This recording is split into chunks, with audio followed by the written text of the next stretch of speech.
The story begins in a building. A voice says he has been selected as a VIP tester for Real Online, the latest project from game developer L-Log. The boy is pleased, thinking he will finally be able to test the game. In front of him, there were some capsules. Then, a girl appears. Apparently, she is also ready to test the game. Meanwhile, the boy had already entered the capsule, beginning to fall into a trance.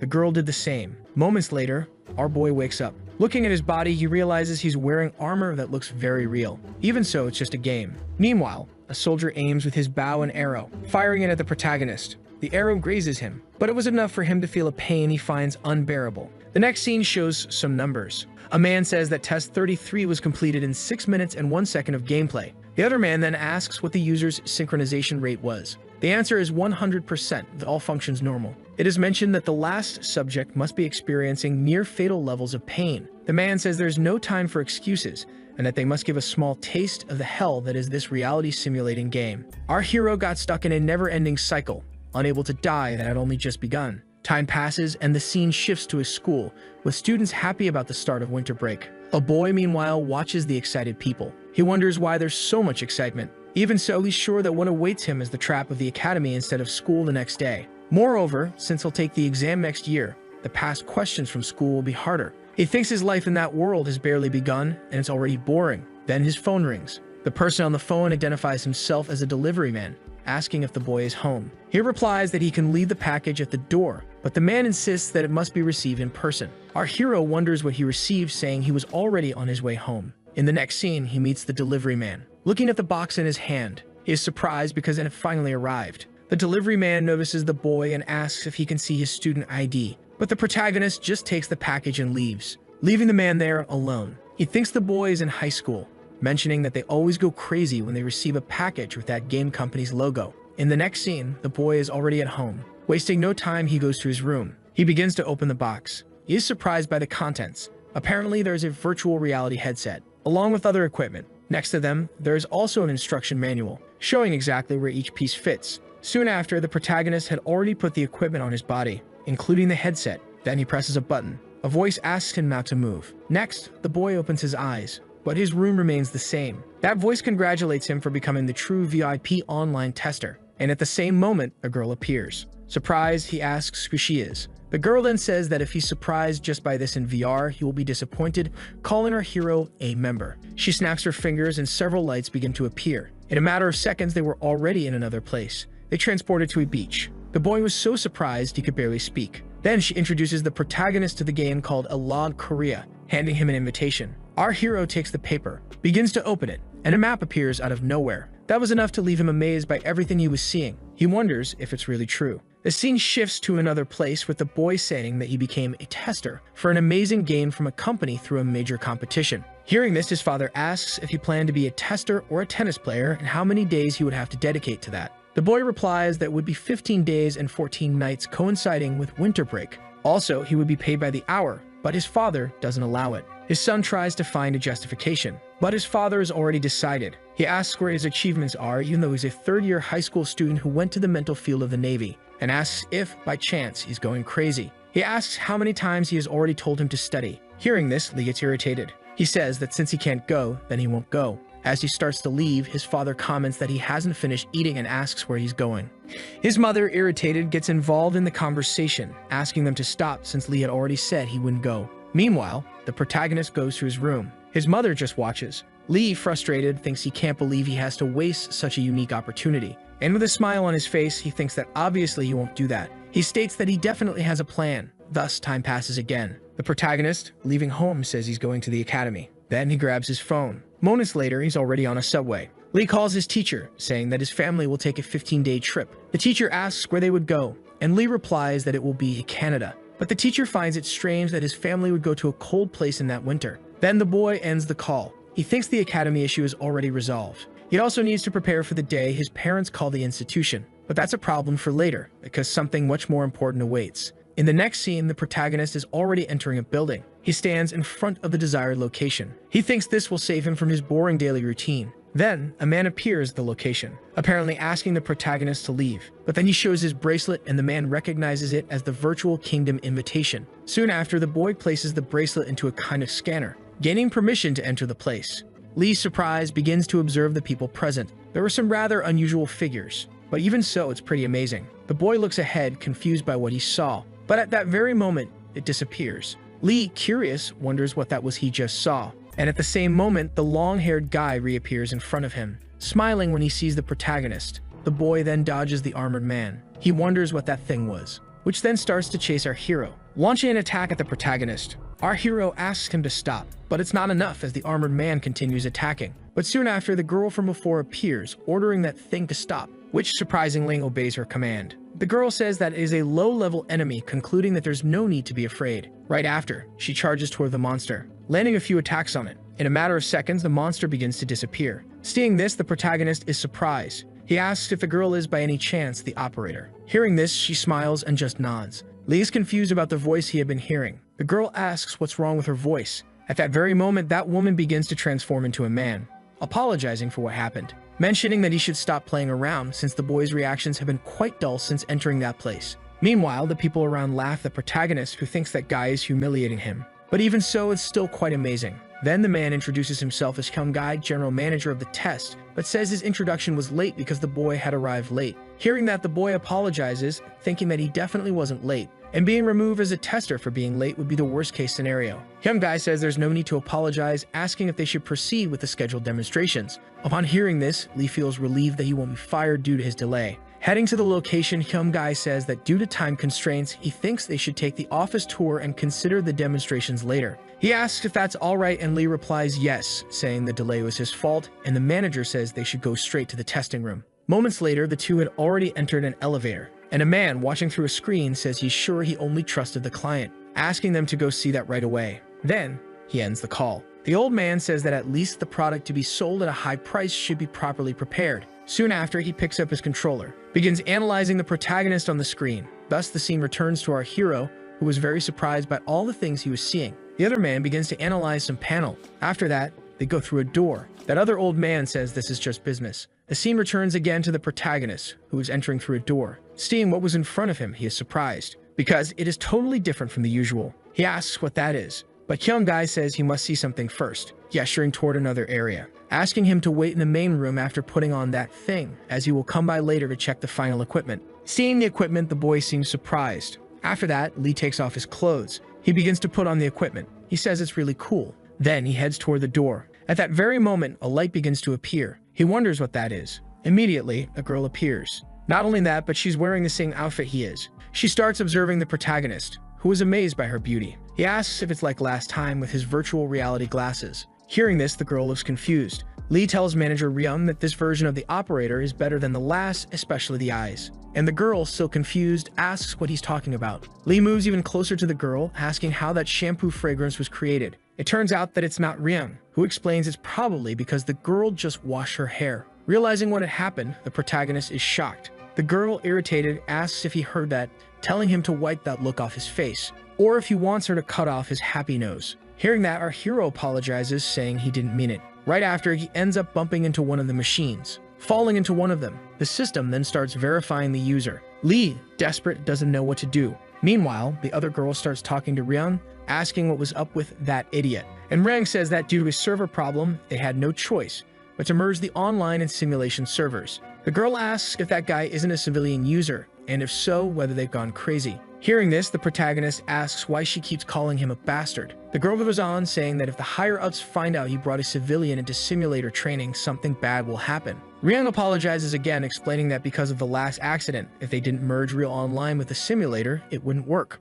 Watching the situation, Lee thinks they should have started by now, asking why they're saying all these things he can't understand. Besides that, he wants to know where the manual is. And seeing the system window, he's surprised by what he saw, because there's definitely no simple game manual on the main screen. Then the girl asks if he's Lee, saying she has to do this with him because she definitely won't. Ryung says he understands, and if that's the case, from that day on, Maria can access simulator training. Hearing this, she goes silent. The protagonist stood there like an idiot, listening to the whole conversation, without saying a word until then. Ryung asks if it would be possible to cancel it, and upon hearing that, the girl gets frustrated. She starts grabbing her helmet, telling Lee to try to avoid that incident as she'll make sure he's disciplined. Hearing this, Ryung thanks her for her generosity. Maria then gives the middle finger, entering the machine where Lee was. Soon after, Ryung says he'll figure out the controls as he plays, telling Lee to get ready too. because the server is about to start operating. Some scientists begin some operations, about to start that specific game. After that, the capsule's close. Lee, meanwhile, just waits for the game to start. Beginning to feel heat, he wonders what's happening. Ring tells him not to worry, as the energy produced during the transfer between the program and the body will soon fade. Soon after, a man says the assimilation rate passed 70%. When it reaches 80%, our hero had already closed his eyes. Maria had done the same. Moments later, the assimilation rate hits 100% and Ryung says to begin, starting a countdown, concluding that the real simulator has been activated, and the two begin to teleport. Ryung, for his part, tells them to enjoy and wishes them a pleasant journey. In the next scene, the teleportation is complete. Our hero opens his eyes, realizing that it's raining. He thinks the rain is really strong and vivid, almost like real life. Not only that, Lee feels very cold. He's sure he was lying in the capsule, wondering why it's so cold. Besides that, he's dressed in armor. He even had a cape on his back. Looking around, he wonders where he is, because he's certain he definitely wasn't there before. In front of him, apparently, there was a castle. A man calls the protagonist General, saying that the enemy troops have reached the plains. Lee's confused about this so-called enemy, wondering if he wasn't supposed to be in the game tutorial.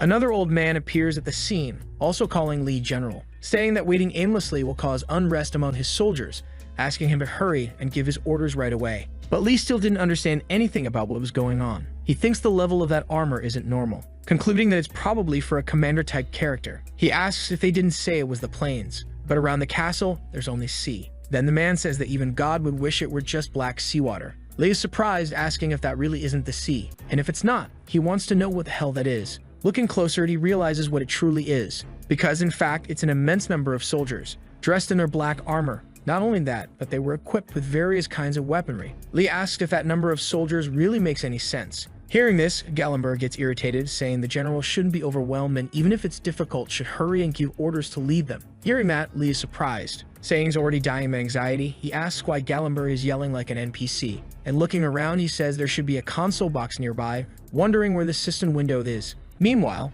the enemies kept advancing. That other soldier appears again, saying the enemies are already at the front line. Gallenberg shouts once more for his general. Lee says he doesn't have the game manual, wondering what he's supposed to do. The old man in turn falls silent. Pulling himself together, Lee says he can't just stand still and let them attack first, ordering them to form a battle line and for the archers to prepare to fire. Not only that, but they must keep in mind that they will fight to their last breath. After that, they give their war cry, and the archers fire their arrows, crossing over the wall, heading straight toward all those black knights, managing to hit some of them. But it's still not enough because the black archers were still standing, counterattacking with their own arrows, shooting toward the tower's defenders. Gallenberg, meanwhile, is surprised by the number of arrows. After that, he orders the men to raise their shields, managing to block some of those arrows. However, a large portion hits his soldiers, and those black armored soldiers keep advancing toward the tower. They were also carrying some ladders, probably to climb up the castle. They then use the ladders to do exactly that. But one of the black knights is surprised by something,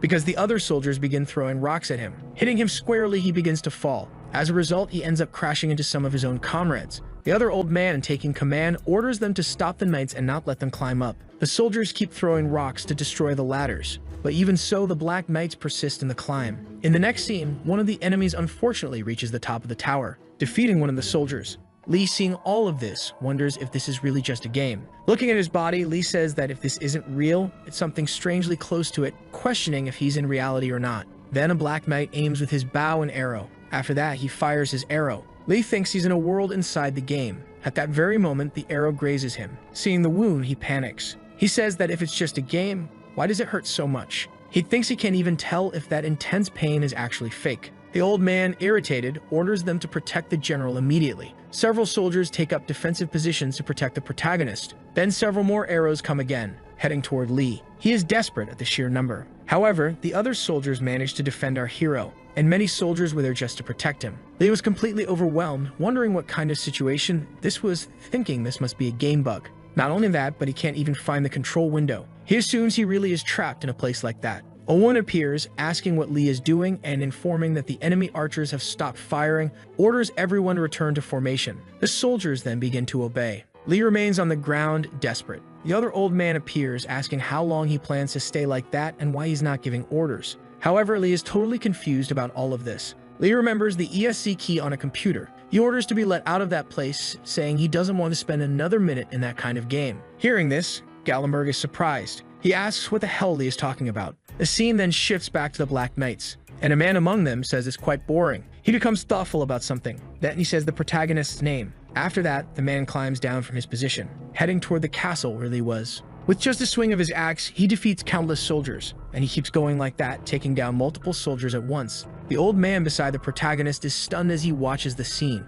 because countless soldiers on their side had been defeated. Not only that, the man even struck down soldiers from his own team. However, he doesn't seem to care about that and then begins advancing again toward the soldiers, about to strike once more. Lee, seeing that silhouette, says he's sure he's seen it somewhere before. Then he remembers, because that's the same soldier who had chased him earlier. In the next scene, the soldier attacks the protagonist's men. They, in desperation, begin to run, but the old man tries to convince them to hold their position, saying if they retreat, they'll be completely annihilated. But in just seconds, the enemy was already in front of the soldiers, and the old man, seeing this, is shocked. But it's too late, because the enemy had already attacked. He asks if they really thought they could avoid that strike just by being prepared. With a simple swing of his axe, several soldiers are defeated. The same thing happens with Gallenberg. His comrades suffer the same fate. As a result, complete destruction follows. Only the protagonist remains in that place. The man, calling our hero by name, asks what he's doing and if he plans to keep hiding behind that pile of corpses. He mentions that Lee's father was even weaker than him, and he remembers how fervent his father was, but in the end he too is defeated.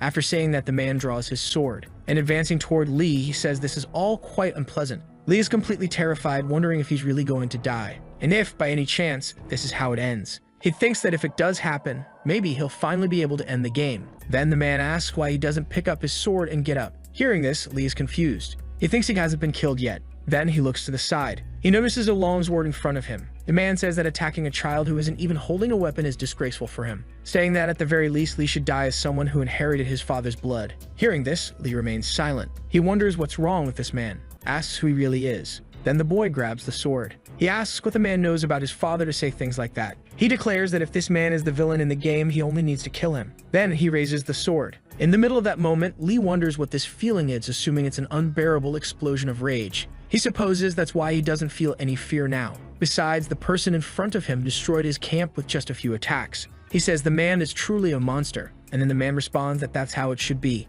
because the look on the protagonist's face will make the battle even more interesting. Lee realizes the man is approaching. He says that since it's come to this, he will fight as Lee desires. Our hero, determined, is about to strike, but surprisingly, he drops his weapon. He thinks that, unfortunately, he missed the attack. Also, he's surprised because the sword wasn't even that heavy, and right after, he ends up injuring himself with it. The man says he's no different from a clown. Moments later, Kelm appears, saying that it's already over. The protagonist is on the ground, apparently unconscious. A scientist reports that the recorded gameplay time was 6 minutes and 1 second. Hyung asks what the subject's assimilation rate was. The next scene shows the protagonist, who apparently is still inside the machine. The scientist says the assimilation rate is 100%, and that he's certain the subject is experiencing pain similar to death. Hearing that, Hyung says that leaving him in a vegetative state will be enough for tonight. He orders them to prepare and upload the recorded video to report to the branch manager, and to reboot the system immediately. He tells them not to slack off and to let the other testers experience that real simulator called Hell.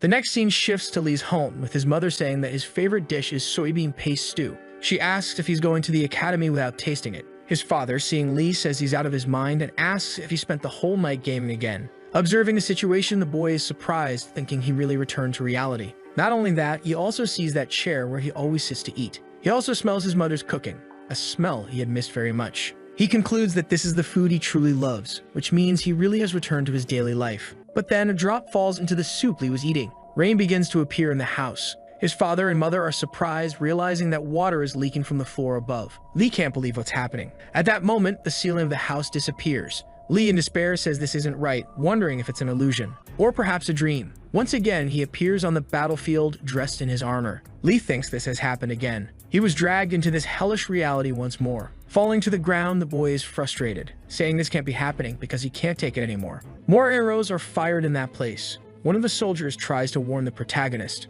The boy looks at the arrows. There were many heading in his direction. One of the soldiers rushes toward him, managing to dodge the arrows, but one ends up hitting his helmet, and the helmet is knocked off. Lee, seeing this, is surprised, realizing that the one who protected him was a girl. She then stands in front of the protagonist. He asks where she came from. Looking at her face, he thinks she's probably his age. She keeps observing our hero. He asks if she wants to say something. He thinks he shouldn't be distracted by this because there's something more important. Soon that monster will appear again, and he definitely has to do something. In the next scene, Lee asks the team leader to listen to him, begging to stop that game immediately. Hearing this, Gellenberg tells him to stop and give his orders because he's making the soldiers tremble with anxiety. He mentions that Lee is the son of that person, who has the ability to defeat Black Wayne. He asks if that's not true. Right after, the soldiers raise their swords, but Lee tells them to stop this nonsense, asking if they really think a regular high school student can fight that monster alone. He declares that he's not the general and just wants to get out of that shitty game. Hearing that, all the soldiers are stunned.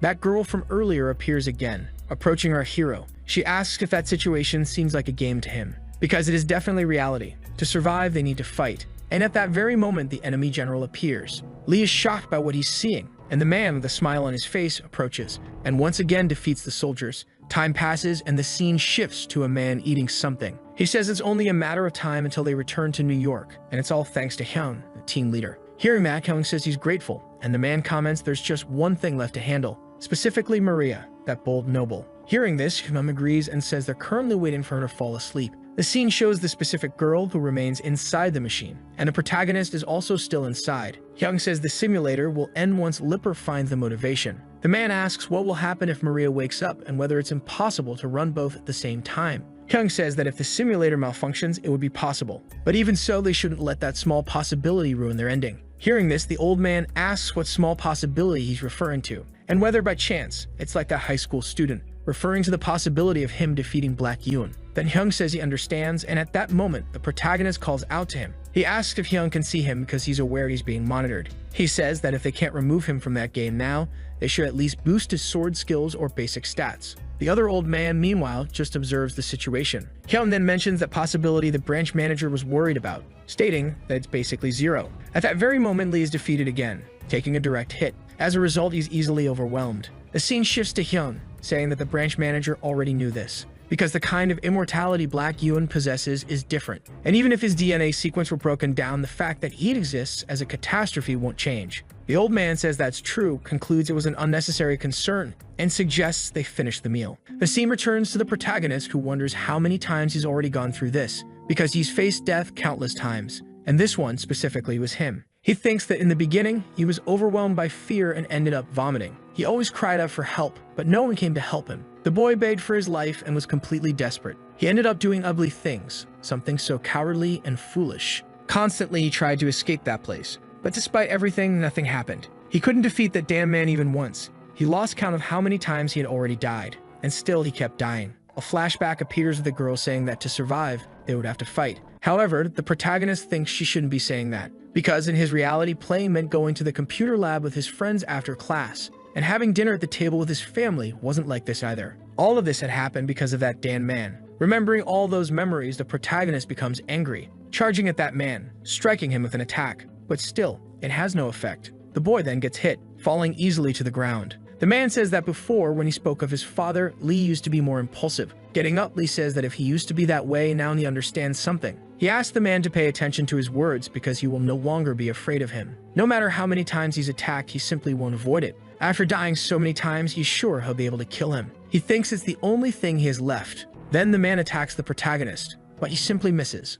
A flash of light follows. Lee thinks that to survive there's only one way: to fight. But right after, that girl from earlier appears, saying he can't compare to that man even if he fights. She mentions she doesn't know how painful it will be. She asks if he'll still be able to keep fighting, but our hero is already determined to do so. Then the girl closes her eyes, opening them afterward, breaking the arrows that were coming at her. Lee, seeing that, is surprised. The girl calls out to Lee, saying he declared he would fight. Because of that, she will lead and defend. In the midst of that moment, Lee wonders why he should pretend to care about those data. He concludes that he'll no longer blindly trust or expect anything from anyone. Pulling himself together, the boy says he has no choice but to fight. Hearing that, the old man says the general has given his order. He commands the soldiers to prepare for battle. After that speech, the soldiers are determined, seemingly believing in victory, and a fierce battle begins on that battlefield. Lee, watching it all, seemed to be trembling. He thinks he's sick of this battlefield, but now he's slowly getting used to it. Then the girl appears, saying that if this is all the general wants, she can teach the basics of melee combat.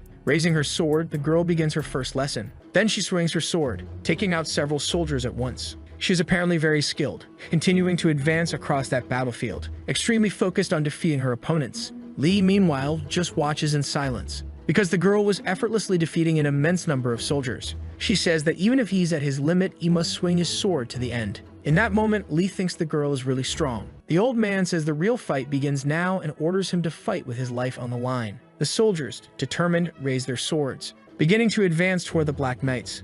Lee, meanwhile, watches the battle without moving a muscle. And at that moment, one of the Black Knights charges at him. The boy grabs his sword to try to defend himself. He thinks he actually managed to block an attack, but still he's confused about something. He wonders why he's hesitating in that kind of situation. Then the girl from earlier appears. She says that when he's wielding a sword, he must not hesitate even for a second. After that, she easily finishes off the Black Knight, who then falls in front of Lee. He thinks that if he wants to survive, he has to kill those guys. He keeps looking at the knight on the ground. Another Black Knight charges at the boy. He thinks that if he doesn't kill, he'll be killed, managing to land a blow on the knight, apparently having an effect, who is then easily defeated. Seeing all of this, Lee thinks he just killed a man and wonders if it was really that difficult. But then it's revealed that he also took a hit. He wonders if he's really going to survive in that place. Once again, that girl appears. Our hero looks back and is shocked by what he sees, because that girl had simply been defeated, and she asks him to never lose hope of returning home. Then she is finished off. All the Black Knights attacked at once.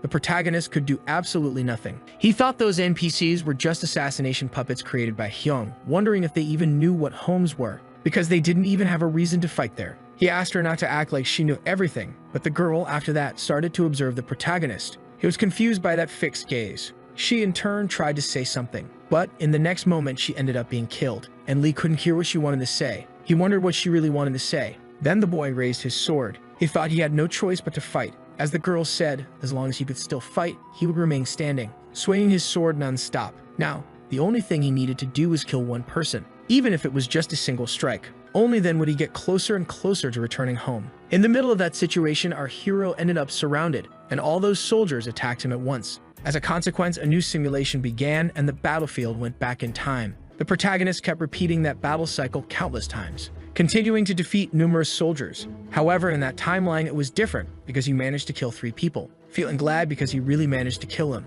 But after that, the boy unfortunately ended up being killed and went back in time again. Lee's goal had always been to kill at least one person each time he returned in time. He thought he was definitely getting used to all of that, and the weight of the sword seemed easier and easier to handle. He could easily start swinging it. Also, the feeling of defeating his enemy was becoming increasingly familiar. Thus, a lot of time passed, and the boy spent a long period on the battlefield. He wondered how many people he managed to kill this time. As the round progressed, his strength and stamina increased, and fortunately, these increased attributes did not reset even after his death. He stated that this was certainly a good thing, but still wanted to know why he didn't feel even a little happy. Then someone called Lee. The boy recognized that it was that girl from before. She apparently tried to say something to Lee, but at that very moment, she ended up being struck by several arrows. Lee, in turn, thought that ending had repeated many times. Even so, it was to be expected, because she was just an illusion made in that horrible place, but he wanted to know why it was bothering him so much. A long time passed after that, and the simulator had already restarted a total of 65 times.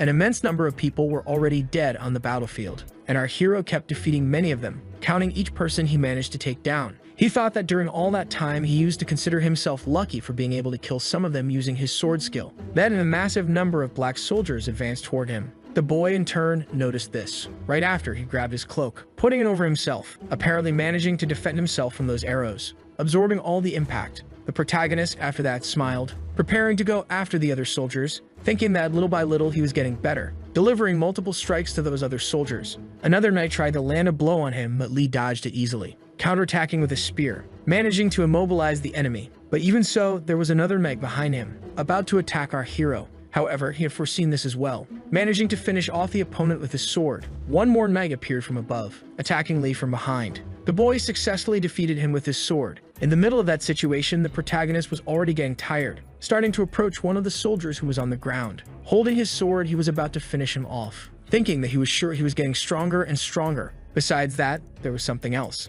because even though everything was a mess, he still hadn't been killed. Looking around, the boy was confused. He wondered since when he had become the last one still standing on that battlefield, wanting to know what happened to that old man who liked to shout loudly. He also remembered that annoying red-haired knight, concluding that not a single ally was left standing. He wondered if they were dead or if they might have fled. Still, it didn't matter anymore because from the beginning, that fight had the purpose of returning home, and it was probably a fight of his own. In the next scene, several soldiers advanced in Lee's direction. Our boy noticed this, and the enemy observed the protagonist with a smile, advancing toward him and seemingly handing something over, which fell in front of Lee. The boy, seeing that, was surprised. Observing the expression of our hero, the soldiers began to laugh. It was revealed that what was on the ground was that girl from before. In the middle of that situation, our hero said he was sure he had been alone before, concluding that he didn't know that girl had been in that place from the beginning. He wondered what she might be thinking. Right after, those soldiers advanced on Lee, defeating him easily. A long time passed after the battle, and the simulator reached its 97th restart, and the protagonist asked the girl why she was smiling like that, the reason for smiling at that specific moment. But hearing that, the girl didn't understand anything. Meanwhile, she was pulling a spear out of her stomach. Our hero, seeing that, went silent, realizing that the girl was apparently badly wounded. Then Lee said that just before she died, just like now, she always smiled before being killed, asking the reason why she always did that, and why she always kept protecting him instead of running away. If she thought he would treat her differently just because she was by his side. Hearing that, the girl was surprised. Lee asked what she was looking at since he was talking to her now. Our hero, in turn, ended up realizing something. Then that girl grabbed a shield, protecting Lee from some arrows. Then she hugged the protagonist. The two managed to defend themselves amid that immense number of arrows. Lee said that was madness, asking if she wasn't going to say anything. However, the girl remained silent. Lee thought he was trapped in this endless nightmare cycle of death and realized he had no allies in that cursed place, concluding that he definitely shouldn't trust anyone. However, there was something different, because that girl wasn't normal. She kept moving in a different pattern with each cycle, and it was as if she didn't belong to this world. He wondered why that only happened with her. He also wanted to know what she always wanted to say before being killed. No matter how many times he asked or yelled at her, she simply never answered once, concluding that he had no choice but to change his tactics from then on. In the next scene, several arrows flew toward the two of them, and the protagonist was about to take the hit alongside that woman. A long time passed, and the simulator restarted 137 times, and the old man said that the enemy army was moving toward the flat area. However, our hero remained silent, thinking he didn't care about them, calling them bastards and cowards. At that exact moment, there was only one thing that mattered to him: starting to approach that girl, starting to stare at her, ordering everyone to listen because he would be on the front line during the enemy attack. And hearing that, everyone was surprised by what he had said. The other girl tried to interfere, saying it was madness. However, our hero was already determined to do it. The girl then fell silent. Lee said that no matter what happened, he would be on the front line. Observing that girl's expression, he wondered why she looked so worried. He could also fight now, and even more, was capable of keeping up with the battle endlessly, concluding that he would fight to the end. After that, the old man told them to follow the general to the battlefield. The soldiers were determined for that battle. Right after, those black knights began to advance. They were also carrying some ladders, starting to use them to climb the tower. However, it wasn't enough because stones were thrown to stop them. Even so, some soldiers managed to climb the tower, eliminating some from the protagonist's group. The knights who made it up determined kept advancing. But Lee didn't give up, saying that this time he would definitely get those bastards. His companions watched the situation, remaining silent. Our hero, in turn, looked back, thinking that he was going to hear what that woman had to say and discover her true identity. Also, he could finally break that pattern of events and finally come out of that whole mess alive. The protagonist's companions watched him, apparently surprised. That other girl then began to move, advancing to help Lee. He thought that in order to reveal that woman's identity, he would survive. The soldiers became determined, beginning to advance toward the Black Knights. A battle began. Time passed, and Lee thought that those chickens who kept calling him general had already been killed. Or maybe am I going to flood from that place? Still, it made no difference because he didn't care about any of them. Our hero looked to the side after that, realizing that girl remained on the battlefield. But then a man appeared behind her. In a matter of seconds, a sword was thrown, hitting the man who was behind her. It was revealed that it was Lee who had done it, thinking that this was the moment. The girl, seeing that Lee had saved her, remained silent. Lee, in turn, thought that was the moment when the two of them were the last ones standing on that crazy battlefield. He began to approach his companion, thinking that something was about to happen soon. Right after, the boy stretched out his arms, starting to protect her. She, confused, asked what the general was doing. However, Lee ignored her words, thinking the arrows would fall now, saying that she always died first, so he never got to hear her final words. In the next scene, Lee was struck by several arrows. The girl remained silent. However, the protagonist had not given up yet. Lee said that this time would be different, asking if she knew why, because he wouldn't let her die before him, ordering her to speak her final words she had been trying to say, and he also wanted to know her true identity and what exactly she was, concluding that he simply wouldn't let her die first.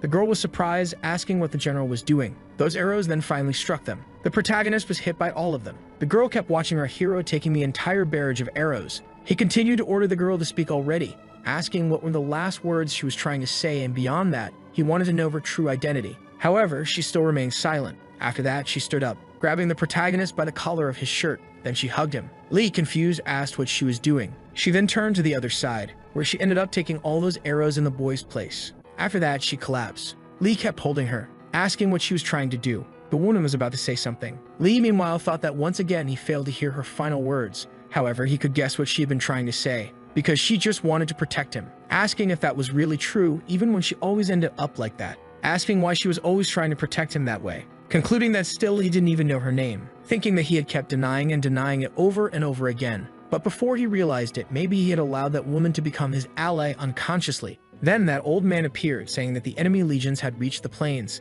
The soldiers remained still. Lee, meanwhile, thought there was something that made him curious. Approaching that girl, Lee thought there was something that made him very curious. He wasn't going to ask about her true identity anymore, but instead something else, because he actually wanted to know her name. Hearing this, the girl was surprised. Lee, in turn, wondered if he had done something to make her feel stunned, saying he didn't want to know anything else so she could tell him that. Lee thought he didn't know why, but after going to that hellish place, it was the first time he had smiled. Right after, the girl began to speak, saying that she definitely didn't have a name, leaving him surprised by what he had just heard, saying that was nonsense. Right after, the protagonist looked back, asking what that reaction was from the man behind him. He asked if the general was pretending not to know if by chance he had forgotten, because that was the elite soldier, and in other words, she was just a war tool and nothing more than that, concluding that it wouldn't be strange if that girl didn't have a name, asking the general not to worry about such small matters. However, the protagonist told him to just shut up, and both were surprised by what Lee had done. He then said that she was his knight, asking who he was to treat her like a tool,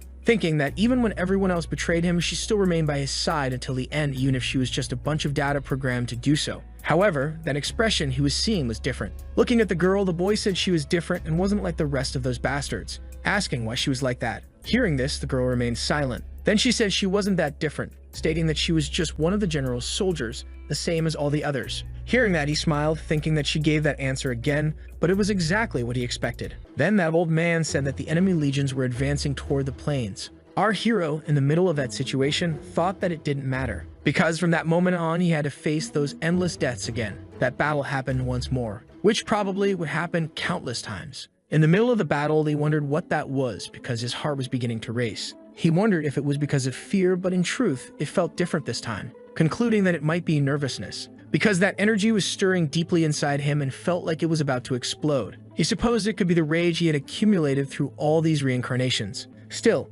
it didn't seem to be that either, because it was as if an unknown power was writhing within his body. Meanwhile, all the soldiers were stunned by what they had witnessed. Next, the protagonist told them not to retreat because if they had the strength to run away, they still had enough to kill a few enemies. A blue aura, meanwhile, continued to surround our hero. The soldiers simply couldn't move. Then the old man asked if they hadn't heard the general ordering them to block and fight for their lives in that game. The knights, surprisingly, did what Lee had said, and then he approached someone else, asking the girl to listen carefully because that order was given to her alone. Without wasting time, the girl knelt down. Lee said that from now on, she was not to dare die before him. Hearing that, she was surprised. Lee said she definitely must not break that rule, because if she did, he would kill her himself. Our hero then began to walk away, thinking that she had to stay alive until the end. Without hesitation, that woman got up, grabbing her sword. Among all those soldiers, the protagonist told them to get out of his way because he would be leading the charge, thinking that somehow he felt he could do anything, and it didn't matter whether there were 1 million or 10 million enemies. And with a war cry, he told them to go now. The system announced that the battle would begin in 60 seconds, and meanwhile, several people were watching the protagonist on a large screen. The battle then began, and within seconds, our hero leaped. The man watching the broadcast was shocked. While yawning, he said he had almost forgotten. He continued observing the computers. Beside him, some scientists were discussing something. Another man asked if the simulator was still running. He responded that no matter how hard the subject was, they should have had a complete mental breakdown by that point. But when he looked at the screen, he was extremely surprised, calling his team leader, because he definitely had to see that. The scene then shifted to the black soldiers, who were shocked by what they saw. It was revealed that the protagonist was still fighting in the middle of that place. With a threatening gaze, he watched all his opponents, starting to advance and defeating every one of them. The scene shifted to their commander, asking what it was he was seeing. Looking at Lee, who was in the middle of that battle with a completely different look in his eyes, asking what the hell that was. Meanwhile, that general from before remained alive in the battle, continuing to defeat countless enemies. The old man watched that girl, asking who she was, and who had added the night data into the simulator, thinking that the data they had never programmed was still inside the simulator. not believing what he was seeing. He supposed that was an irregularity, thinking that to maximize mental collapse, each repetition of death allowed the senses to vividly experience the pain of dying. And in that real hell, there were significant risks, but still, they had never failed to market it. However, he wanted to know what would happen if there was someone who managed to overcome that infinite death loop, concluding that if, in that process, they managed to compensate for all their deaths and suffering, they would end up achieving an absurdly powerful strength. So it wasn't that pain was impossible for a high school student who didn't even know how to program. The next scene showed the protagonist, who was still inside that capsule. The man then began to observe him. The scene changed to the simulator, and Lee remained in the midst of that battle. A sword struck the man who was behind him. It was revealed that it was that general girl. The man, meanwhile, continued watching Lee, who thought it meant that this irregularity had some kind of decisive positive influence on that boy's mindset, ordering them to separate the two immediately and then erase all data related to that woman. The scientists then began to carry out the man's orders, but they were surprised by what happened. Perfect. Let's continue with the same process. Several codes appeared on the computer screen. The scene shifted to our hero, who wondered what that was, because he could see everything happening on the battlefield. Surprisingly, everything in front of him was moving in slow motion. Further ahead, there was a man aiming with a bow and arrow. He then released his arrow, heading straight toward our hero. He thought that he had finally understood everything, because it was all starting to become very clear to him. He then managed to dodge that arrow. Our hero grew thoughtful about something, stating that, just by the sound of breathing, he could feel that the nameless knight was behind him. Not only that, she was following his order to the letter. The boy then smiled, beginning to prepare for battle once again, determined for what was coming. A black knight charged toward the protagonist, and he wasn't alone. He held 2 spears in his hands, about to attack our hero. But Lee counterattacked easily, destroying those spears. Lee's companions were also stunned by what they had just seen, because the boy had managed to stop 2 spears with ease, catching them with his hand, completely immobilizing that black knight. After that, the knight fell to the ground, surprised by what he had just witnessed. Still staring at the protagonist, our hero swiftly finished him off, thinking that from now on, something was about to happen. After that, he leaped, concluding that he was ready to face anything on that battlefield and that he would return home no matter what. Then he unleashed an attack toward all those soldiers, who were all struck at once. Another black knight opened his eyes, but Lee was already right in front of him, finishing him off effortlessly, continuing to defeat countless more enemies. That other general was doing the same, apparently following the order our hero had given earlier. The two of them seemed to be in sync, defeating numerous black knights, and it wasn't even clear whether it was the black soldiers or the protagonist group that had the advantage. Thus, time passed once more, and that sword kept cutting down countless enemies. Our hero remained on that battlefield, still surrounded by that distinct aura. The soldier in front of him stayed frozen in despair at what he was seeing, but in a matter of seconds, he was defeated by our hero. Lee wondered if, once again, it was just the two of them left, beginning to observe his companion, who apparently was tired. In the middle of that situation, Lee wondered how many people he had killed. It could be dozens or even hundreds. Moments later, the scene shifted to the scientists working on their computers. That same old man was also watching them work. The scene returned to the battlefield, and Lee wondered why the enemy count seemed to be definitely increasing. Then the girl asked her general if he could still fight. The protagonist was surprised, wondering if what he was feeling was warmth, stating that he was aware it defied common sense, but he could feel an inexplicable warmth being transmitted through the points where their armors touched. Then the boy said that even if he couldn't, he had to do it, thinking that this was a place where he wouldn't be able to survive even a second unless he kept fighting. Then the girl said that fighting is hard work. Every person, regardless of the peaceful life they appear to live, has their own battlefield hidden in their heart. Hearing that, our hero was surprised, beginning to reflect on it. A flashback appeared in his mind from his school days. He seemed to not have many friends at school, but he really enjoyed gaming. Right after, the girl said that it was very easy to lose a fight in that place because you could simply give up. Our hero kept listening to that conversation. In the middle of that battle, the general said that giving up was such an easy decision to make, but at that moment, everything would come to an end. However, if one held firm in their resolve and fought until the bitter end, that battlefield within them would persist until that same end. Hearing that, Lee thought that was why, despite the countless deaths he had experienced, he could still stand strong against enemies in a place like that. And beyond that, there was always someone behind him he could trust. After that, Lee asked why she always trusted him, thinking that, as always, he was sure he wouldn't get an answer, but still wanted to ask, saying he definitely wanted to know that, begging her to answer, thinking that to him she'd become a battlefield he couldn't give up on. The general remained silent. Lee thought he didn't even need to turn his head to see that expression to know, thinking that his senses had become so sharp he could feel it coming, concluding that it was the pattern they could never break, the arrival of the era rain. After that, Lee said she still hadn't given him an answer, asking if that meant she was going to give up. Then the arrows began flying toward the protagonist. The general still said nothing. Right after, she surprisingly let go of her sword. Lee thought that in that moment, the girl's steps were steps he had never seen before on any battlefield, because they were free of any unhappiness and hesitation. He concluded that it was as if she had run out of time. After that, the general embraced our hero. He thought those steps were taken solely for his sake. Moments later, the girl was struck by a barrage of arrows, saying she would never give up, just like her general. Lee was surprised, thinking he had gone through an endless loop of deaths and thought he had become familiar with that battle. However, there was one thing he still hadn't gotten used to. Wondering what the girl was doing now, beginning to shield her from the arrows that were approaching, ordering her never to die before him. However, that woman already seemed to be severely wounded. Even so, our hero hadn't given up, protecting her from all those arrows. Time passed once again. Lee continued defending that girl, not giving up for even a second. The general tried to say something, asking him never to give up on his life. After that, she let go of the protagonist. The scene shifted to that old man, who continued watching our hero, smiling as he observed everything. The scene returned to the battlefield with Lee begging her not to die, still holding on to the girl. Then he carried her on his back, asking her to open her eyes because he knew she hadn't died yet. Remembering what she had told him, not to give up. She had also told him to hold on until the end so their stories would become eternal. Just like she said never to give up, he would never give up on her. With tears on his face, he ordered her to open her eyes. The girl remained silent, but shortly after, she began coughing up blood. Lee was surprised, realizing she was still alive, begging her not to die, because if not for herself, then at least for him. The Black Knights continued to approach. The boy was severely wounded, begging to be able to move, thinking that no matter how tired he was or how much his muscles screamed, he definitely had to move. That aura appeared around our hero again and he thought he was going to survive. Determined, he gripped his sword, thinking that no matter what happened, he would stay on his feet. Something unknown happened to Lee. With a threatening gaze, he kept his eyes on all those soldiers, all while carrying the wounded general on his back. Lee told her to open her eyes and hold on, thinking that he would save her, no matter the cost. In the next scene, countless Black Knights continued advancing toward the two,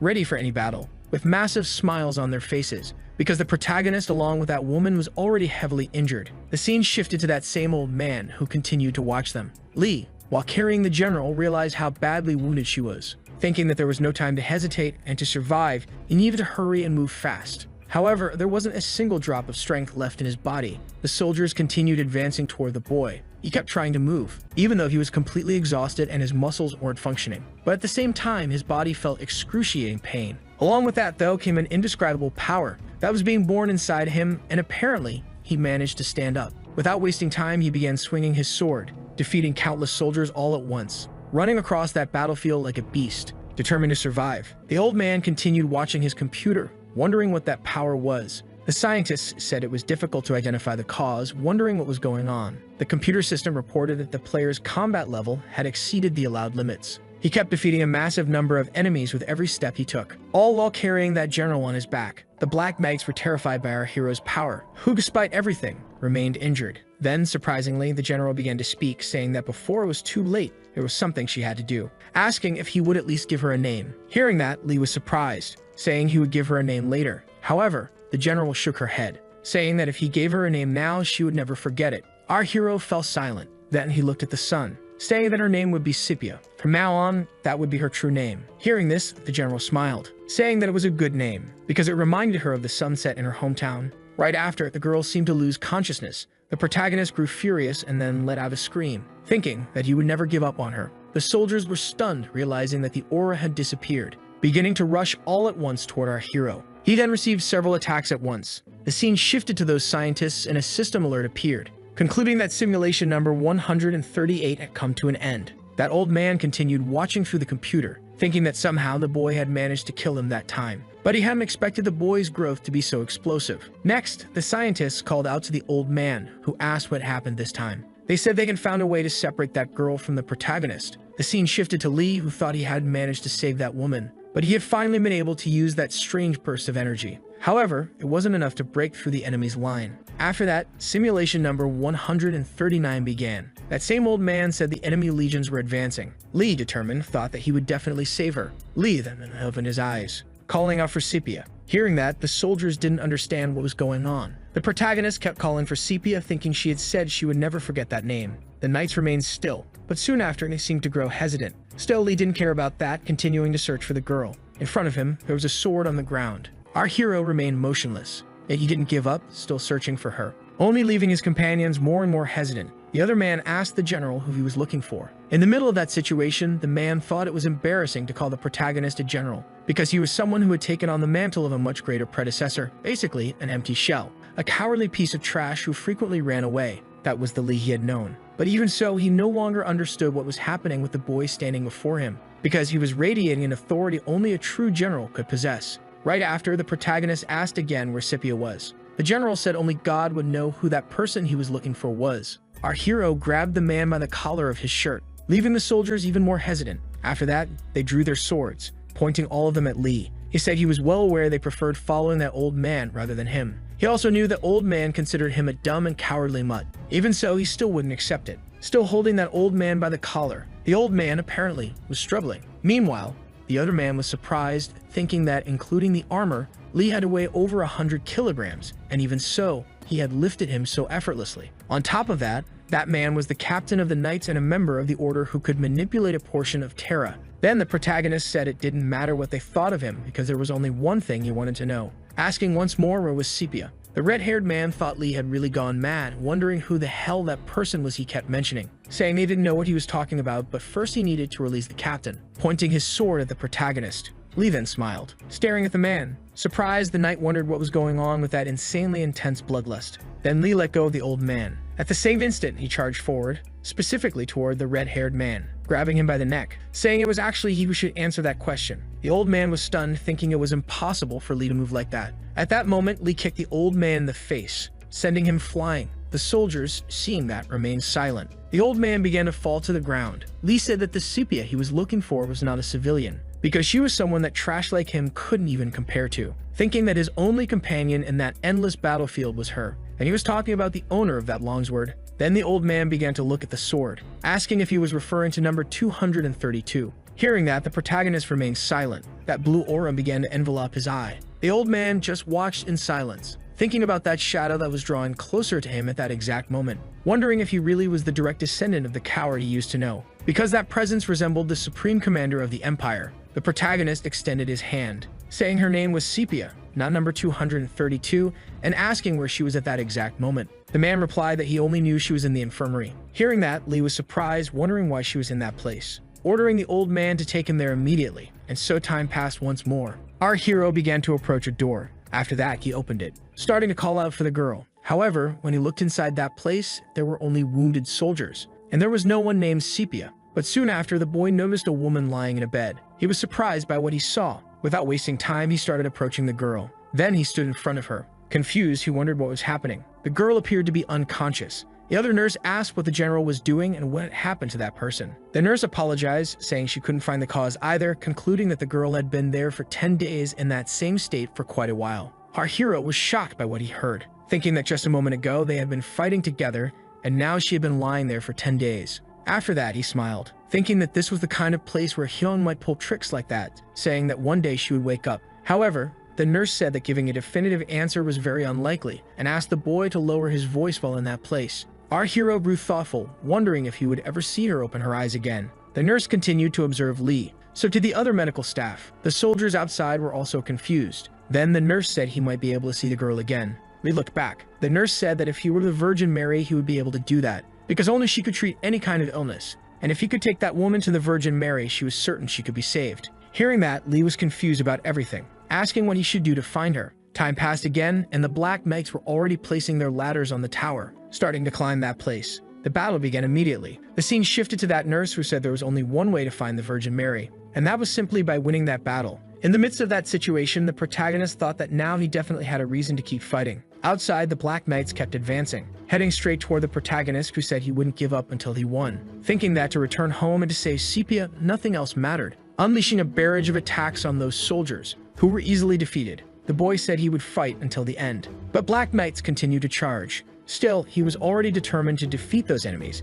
thinking he was just starting to warm up. An explosion occurred in the castle after that, cracking part of it. Several soldiers were thrown into the air, starting to fall in free fall. It seemed Lee had been the one who caused that. Even so, there was still a massive number of Black Knights lying in wait, charging directly at the protagonist. He then raised his sword, using it once more, charging at those other enemies. His companions, seeing the battle, were desperate, apparently beginning to flee in fear. However, the protagonist still remained standing fighting. Looking to the side, the hero was surprised, noticing that old man who was also fleeing. And not only him, but the red-haired man was there too, amid the crowd of enemies. Our hero watched them, apparently with disdain. At that moment, another black soldier rushed at the boy, managing to land a blow on him. Our hero began to fall, thinking that those men had betrayed him. As a result, the simulator came to an end. Lee reflected that the thought had crossed his mind at some point during that endless loop of infernal battle, wondering when all of it would finally end. Concluding that now, in this restarted turn, he was without that girl, wondering if once again he would die.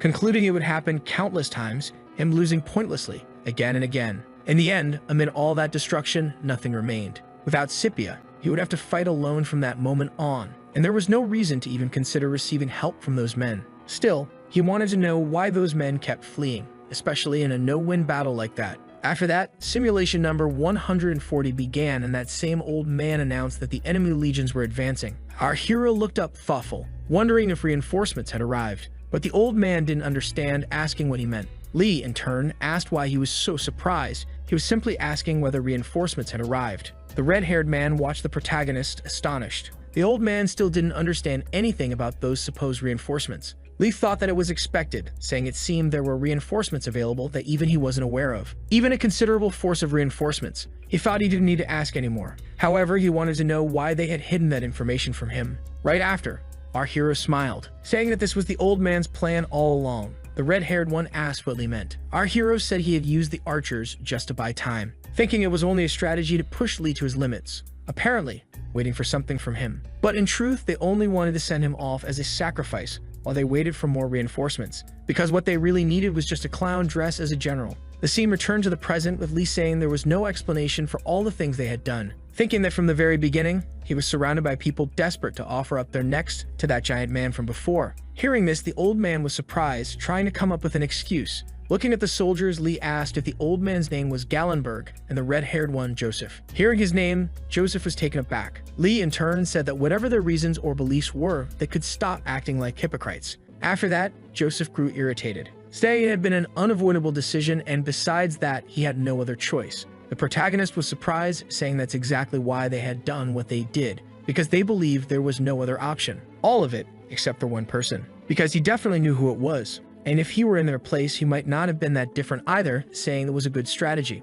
But as they all knew, he was the one who had to win that battle, concluding that from now on, they had abandoned the strategy of waiting for reinforcements. Hearing this, the soldiers were stunned. Joseph asked how he dared say something so ridiculous. In the next scene, Gallenberg drew his sword, asking if he thought that battle was some kind of joke. Lee thought those men were the kind of people who would consider fleeing before the battle even began, and yet they were bold enough to disregard the situation. But to him, not even death could release him from that endless war. A flashback played in his mind of all the times he had been defeated, thinking that was why, even if his body was torn apart, he still couldn't stop moving forward. Saying he wouldn't repeat himself, he ordered all the knights to gather at the castle gates. The soldiers remained silent. Then the scene shifted to the castle gate. Countless black knights were ready for battle. Next, Lee's companions were apparently preparing their horses, facing the gate from the inside. Gallenberg asked if the man had gathered all the horses. The other man replied yes, saying that was the plan. But even so, there was something. He began looking back, saying that one of the animals was resisting and refusing to move. Looking at the horse, Gallenberg seemed to recognize it, asking if he meant General Lee's horse, which was all the way in the back. With a threatening gaze, the horse began staring at Gallenberg. Right after, the protagonist began descending a set of stairs. The knights with their horses were already prepared for battle. Our hero asked if that was all. Gallenberg confirmed it was and asked what he was planning to do. Lee then ordered them to open it. Gallenberg was surprised, asking why they had to do that. Our hero pointed to the side, directly at that gate, ordering them to open it now. Starting to shout, he said that everyone should listen carefully because they were going to open that gate and then charge out, concluding that they would break through, using that momentum as a distraction while the enemy focused on attacking the wall. After that, there was more, because they would definitely advance to Black Wayne's base. An image of that man appeared in the protagonist's mind. He thought that man was definitely a monster. Finishing his statement, he said they would defeat Black Wayne and push back all the enemies, stating that this was the only way they could survive that battle. The scene changed to inside the stable, and the protagonist's horse was still there. At that very moment, it seemed to sense something. Then the scene shifted back outside the stable. A soldier asked Lee if he really expected them to go into that battle and come out alive. From afar, Joseph began laughing, asking if that was the plan and what the hell he was thinking, questioning if he had gone mad, if he wanted to die. Gallenberg called Joseph vice general, asking how he dared speak that way about the general. But Joseph said that with just that little force, Lee wanted to invade the enemy's base. asking if he was an idiot who couldn't even grasp the situation. But the protagonist said that in fact it was they who didn't understand anything, for they were deluded, thinking they would be spared after Lee was killed. Hearing this, Joseph remained silent. The same thing with those soldiers. Then the protagonist thought that for that black monster, begging didn't matter, saying that it definitely wasn't going to work. At that moment, the barn gate broke down. The soldiers were surprised, not knowing what was happening. Then it was revealed that Lee's horse was standing in front of them. Joseph said that was definitely the general's horse, and Lee began to watch it. Joseph asked what he was doing, ordering them to catch that horse quickly. His companions began to do so. However, the horse started to move, attacking those two idiots. The other man also tried to grab the horse, but ended up being thrown into the air. Then someone threw some ropes over the horse, starting to tie up its head. The soldiers began to hold the horse, which kept trying to move. The protagonist, meanwhile, observed the situation. After that, he made a leap. Meanwhile, he held his sword. After that, he used it, beginning to cut all the ropes. One of Lee's companions watched him surprised. He said that if they just left it alone, he thought he'd be the first to be trampled to death by that horse. Then Gallenberg told them not to get closer because that was no ordinary horse. However, Lee wondered why it was acting so wild, because it seemed like it was trying to say something. The horse continued to watch our hero with a determined gaze. Then the scene changed to that gate. Outside it, the Black Riders were already starting to climb the castle. The horse seemed to observe the whole situation. Our hero, with a smile on his face, thought that he had already understood. Soon after, the horse began to run, heading straight toward Lee. Gallenberg said it was dangerous, thinking the boy couldn't die there. But at that moment, the horse passed by the protagonist. However, the boy had grabbed a rope. He started to pull it,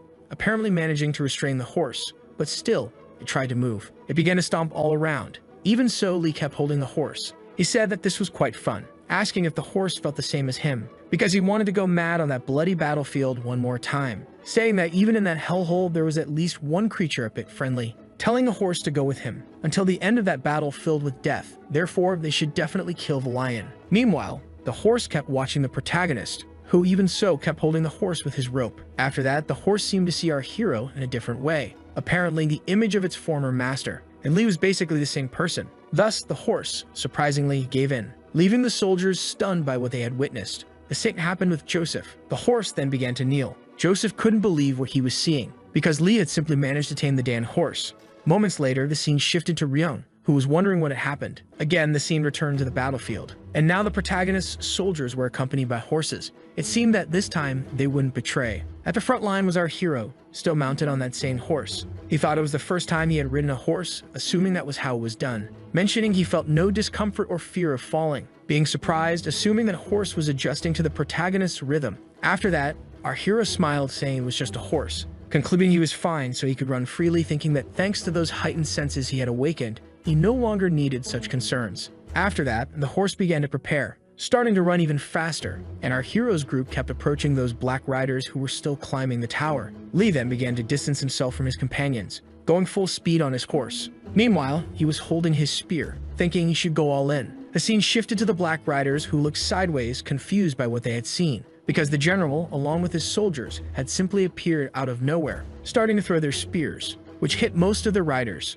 The protagonist easily defeated one of them. In a matter of seconds, a huge number of soldiers was defeated. The fierce battle unfolded in that place. Countless people were killed, but still, there were countless enemies on the battlefield. Determined to achieve their goal, from afar, their leader watched the war, prepared for anything that might happen. His soldiers kept trying to climb the tower, saying that soon it would be over for that castle, along with Lee's ruin. But at that moment, he remembered something, reflecting on the Reaper who had taken his left eye, memorizing that man's face, stating that the time had come to finally defeat his descendant, thinking he heard a rumor that his son had a reputation for being a miserable coward, concluding that if the rumor was true, that would be great, thinking he would just defeat him easily. A red aura began to envelop his body. Then the scene shifted to the battlefield. A spear had struck a soldier. Apparently, it was the spear of our boy, because it was surrounded by a blue aura. The Black Riders were surprised by the situation. Our hero appeared there with his horse, leaping onto the Black Riders while holding his sword. He was determined to defeat all those men. The other riders said it was an ambush,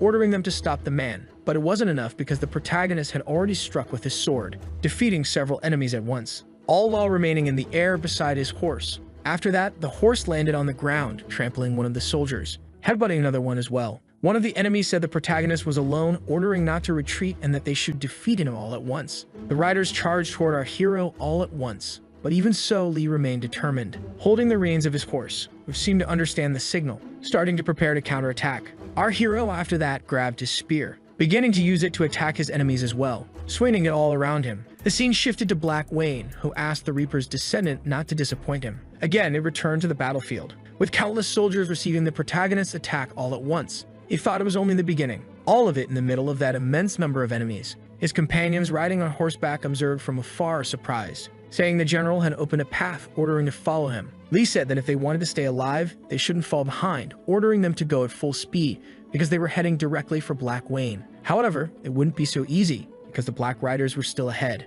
Our hero raised his sword along with his spear. An explosion happened right after that. Black Wayne observed the war from afar, wondering what that attack just now had been. At that moment, a group of horsemen arrived to speak with their general. Black Wayne asked what was going on. The soldiers said they were being ambushed by enemy troops. However, Black Wayne asked what kind of nonsense that was and who dared to attack his camp. The Black Rider said he didn't want to believe it either, but it was true, mentioning that the one leading them was none other than Lee. The man became enraged, saying that if he were lying, he would kill him. However, the black soldier said he was certain of what he had seen. Then, Black Wayne smiled and began to laugh loudly, wondering who was the trash that said he was a coward, stating that no sane person would even think of invading that place. Still, he couldn't believe that he had come personally, concluding that he should give him a gift. From afar, Black Wayne observed our boy's troops, and beside them was our hero as well. He thought it didn't matter if there were thousands or just dozens of them. They should try to stop him if they had the guts, but no matter what happened, he would keep moving forward toward that man. At that moment, one of the Black Riders began to blow his war horn. The soldiers held their position.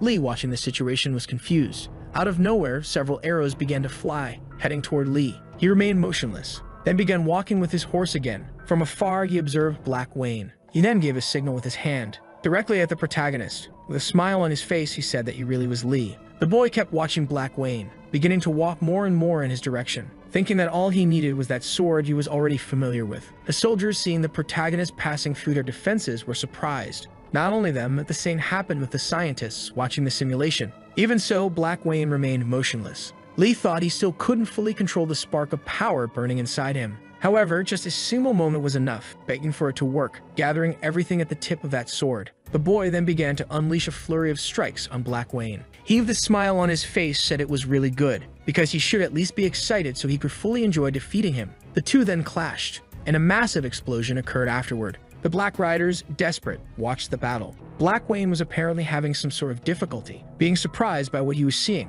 because the boy had managed to block his attack. Precisely his attack, which was the messenger of anemia and the reincarnation of the lion. That little idiot had actually done it, leaving Black Wayne increasingly enraged, gripping his axe tighter and tighter, delivering another blow to our hero. He reflected that he had expected this, but even so, the enemy's strength was monstrous. Lee was also struggling greatly, thinking that in the end he was still pushed back, seeming to struggle to defend the strike. Black Wayne continued observing the situation. However, the protagonist said he still couldn't give up, managing to counterattack that blow. Black Wayne remained on his course. Lee thought that now that he had come this far, he couldn't stop. Black Wayne struck another blow at our hero, but the boy barely managed to defend. Even so, he took some of the hit, starting to fall from his horse. Still, the boy didn't give up, remaining on his feet, even without his horse, thinking that he still hadn't given up. In a matter of seconds, Black Wayne charged once more with his axe. Watching the situation, Lee thought that man was incredibly strong. He, with a smile on his face, kept watching the protagonist, trying to strike once more. But Lee managed to dodge with a leap. The enemy tried to strike again in the air, but Lee dodged once again. Black Wayne asked where that energy from before was and if he was done pretending to be like that other person. However, the protagonist didn't care, continuing to dodge the attacks, thinking that he really wanted to smash that man's face in, charging toward him again with a leap. Lee looked to the side, noticing there was a horse, heading toward it. Out of nowhere, he struck the horse, which then collapsed to the ground. At that moment, the boy was surprised, wondering where Black Wayne had gone, because he had simply vanished, supposing he might be above him. And when he looked up, Black Wayne was about to deliver another strike. Lee was surprised, reflecting that he thought he had gotten stronger before, but now he couldn't even move. That unbearable gap in their power felt like they weren't even the same species, wondering if he was starting with that slicing attack again. Even so, Lee didn't give up, charging toward Black Wayne, preparing to deliver his final blow. After that, the two once again crossed their weapons. Black Wayne said it was a shame, but this was the end for him. As a result, the protagonist's sword ended up breaking, and the boy had already become vulnerable. As he fell, he wondered if the battle would end like that and if that was the difference between the two of them. Black Wayne was about to deliver his final strike. The protagonist was already closing his eyes, thinking that normally everything ended with that critical attack, so he already knew what was coming next. However, if such a powerful strike were used repeatedly, even if he was the messenger of death, he would still get tired. That's why there was only one thing he had to do. And at that moment, the system announced that the simulator had been completed. Time passed, and the scene changed to a capsule. A flashback appeared again with the protagonist in front of Black Wayne, wondering if that monster was already tired. Even if he was a monster, if he kept using that attack, he would probably tire out. So that first turn strike had been his best, thinking that if he could endure for just 60 seconds, the enemy would reach his limit. Therefore, he had to survive that critical strike at all costs. Thus, the system announced the simulator had been reset, and moments later, Lee was already back in battle against Black Wayne. The monster was about to strike our hero. Then, an explosion occurred, but Black Wayne was surprised by what he saw,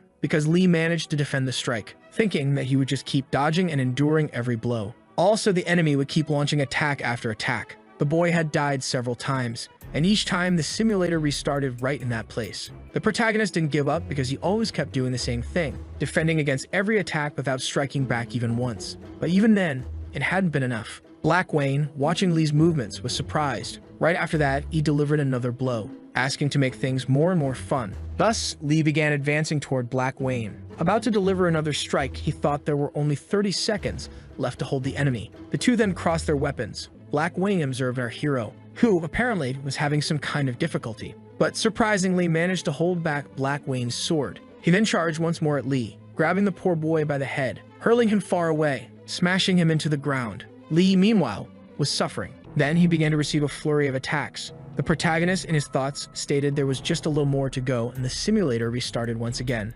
Black Wayne had once again charged toward the boy. He, in turn, was holding off the attack. Still, he was having a very hard time. All just to hold off that man for only 60 seconds, thinking that until he got tired, he had to keep doing this, because that battle would be the end. In the middle of that situation, Lee grew thoughtful, reflecting that ever since he stepped into that hell, perhaps the outcome had already been written in the stars, alongside all the countless deaths he had endured, because they weren't just meaningless dog deaths either. Amid all of that, Lee said he just needed to hold on for 10 more seconds, enduring even if he felt like he would be killed. Lee, even while taking numerous hits, remained standing. Trying to endure, he thought there were only 9 seconds left. Black Wayne, meanwhile, seemed irritated that he couldn't land a single blow. Then, our hero smiled. After that, he let go of his weapon, throwing it toward Black Wayne. The boy thought there were only 7 seconds remaining. Then he placed his foot on Black Wayne's axe, charging toward the enemy, managing to grab his sword once again, leaping toward the man. But the enemy tried to retreat, surprised by what had just happened. Still, the protagonist was locked in, charging straight toward the man. He thought that losing a battle was simple, because he could just give up. But something else happened if he persisted, because the battle would simply continue. Then the protagonist delivered the final blow, sending the enemy flying off to Kingdom Come. Watching the situation, Black Wayne was stunned, bracing himself to defend. Lee charged once again, thinking that he had managed to endure the assault. All of it in that damn battle. Black Wayne stayed on the defensive, and the Black Riders, watching the fight, were completely shocked. The same happened with the scientists. Black Wayne wondered what was happening because he was losing. All to a boy he had underestimated because all he had was the reputation of being the Reaper's son, mentioning that he would never let that boy keep living, because if he just let him be, he would definitely become a disaster for the Empire soon, concluding that this was why that man had to be killed. Black Wayne approached his soldiers, asking what they were looking at because they should be charging at the protagonist, ordering them to cut off both of his arms. The soldiers began to do just that, charging toward Lee, who was apparently a bit wounded. But even so, he began to laugh, getting ready to defend himself. The soldiers, along with Black Wayne, were left stunned. Lee thought he was a general in every sense and couldn't believe he had actually asked for help, concluding that the enemy was no different from that petty trash. Hearing that, Black Wayne grew furious. Lee thought he had been living through that hell just to bring them down, saying he shouldn't try to run and should come in with his big axe. Black Wayne grew more and more furious, and the soldiers were struck with fear because an explosion occurred. Black Wayne, along with our boy, were stunned by what had just happened. Lee's companions have finally reached the front line, beginning to defeat all the remaining enemies. A Black Rider said they were ambushed by enemy troops, and several cavalrymen, packed on horses, appeared, charging toward all the enemies. Black Wayne then mounted his horse, thinking he would never forget that humiliation, watching the protagonist one last time. Then he began to flee. The same was done by the Black Riders, finally retreating. Thus, the protagonist was finally the victor of that battle after an immense number of simulator resets. And so our hero had finally exhausted his strength. Falling to the ground, he wondered if he would be able to save Sepia. Then someone appeared on a horse, The girl, surprised, asked if he was still alive. Our hero opened his eyes, still speaking about Sepia. Then that woman asked for transport to be prepared, because there was a wounded person there. Amid that situation, Lee began to lose consciousness, thinking that when his eyes opened again, he wanted Sepia to appear. Thus, time passed once again. A voice said that long ago, a girl left the battlefield. With 2 drops of tears, she left behind a ring with a promise of her return. Years passed, and the girl waited endlessly. But in the end, the girl, unfortunately, couldn't return to the battlefield, and the promise of the ring simply wasn't fulfilled. The scene shifted to another place. Our hero regained consciousness, thinking he had heard someone calling his name. Lee tried to move, but then realized he was chained. Looking around, he noticed he was back, but this time it was different, because besides being chained, some of his soldiers were watching him. The blonde girl appeared again, asking if he had come to his senses. The protagonist asked if, by any chance, he couldn't go back, and if it wasn't the end yet, but even so, he had managed to get through that hell. One of the soldiers tried to grab his sword, but the other Maria asked him to stop, because she assumed he still didn't understand the situation, since that was a chain used in the castle. Maria sat on a chair, ordering Lee to tell her everything he knew.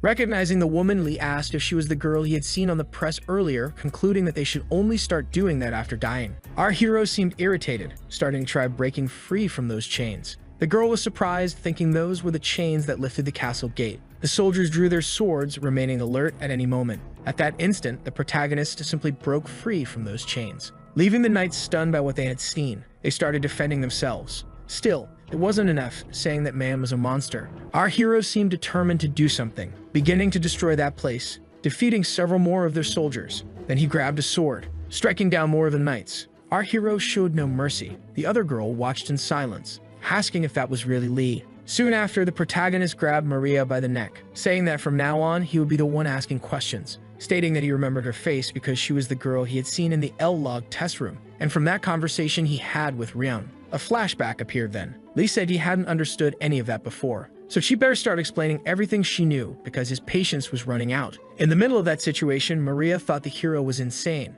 It wasn't an exaggeration to say he was on the same level as Black Wayne. He was definitely a third-ranked knight, but still didn't know anything about that place. After that, our hero asked why no one in that place listened to him, grabbing Maria by the leg, saying that since he had gone to that world with her, if they both died, they would probably be reset. However, Maria didn't understand any of it, asking what he was talking about. The protagonist began squeezing the girl's leg harder and harder. She seemed to be in a lot of pain. Lee said she'd be fine since she'd be restarted anyway, and she just had to endure the pain until death. Lee gripped her leg tighter and tighter. The girl appeared to be in severe pain, and her screams could be heard from outside. The soldiers, hearing all of it, seemed confused. Beginning to peek inside the gate, the scene returned to the interior, and the protagonist said that this time it would be the other leg. But the girl begged him not to do it, saying she would tell him everything. Hearing that, Lee smiled. The girl said she had one condition, that he had to be her ally and help her fight. Lee kept listening in silence, asking if she thought she was in any position to negotiate with him at that very moment. The girl seemed desperate.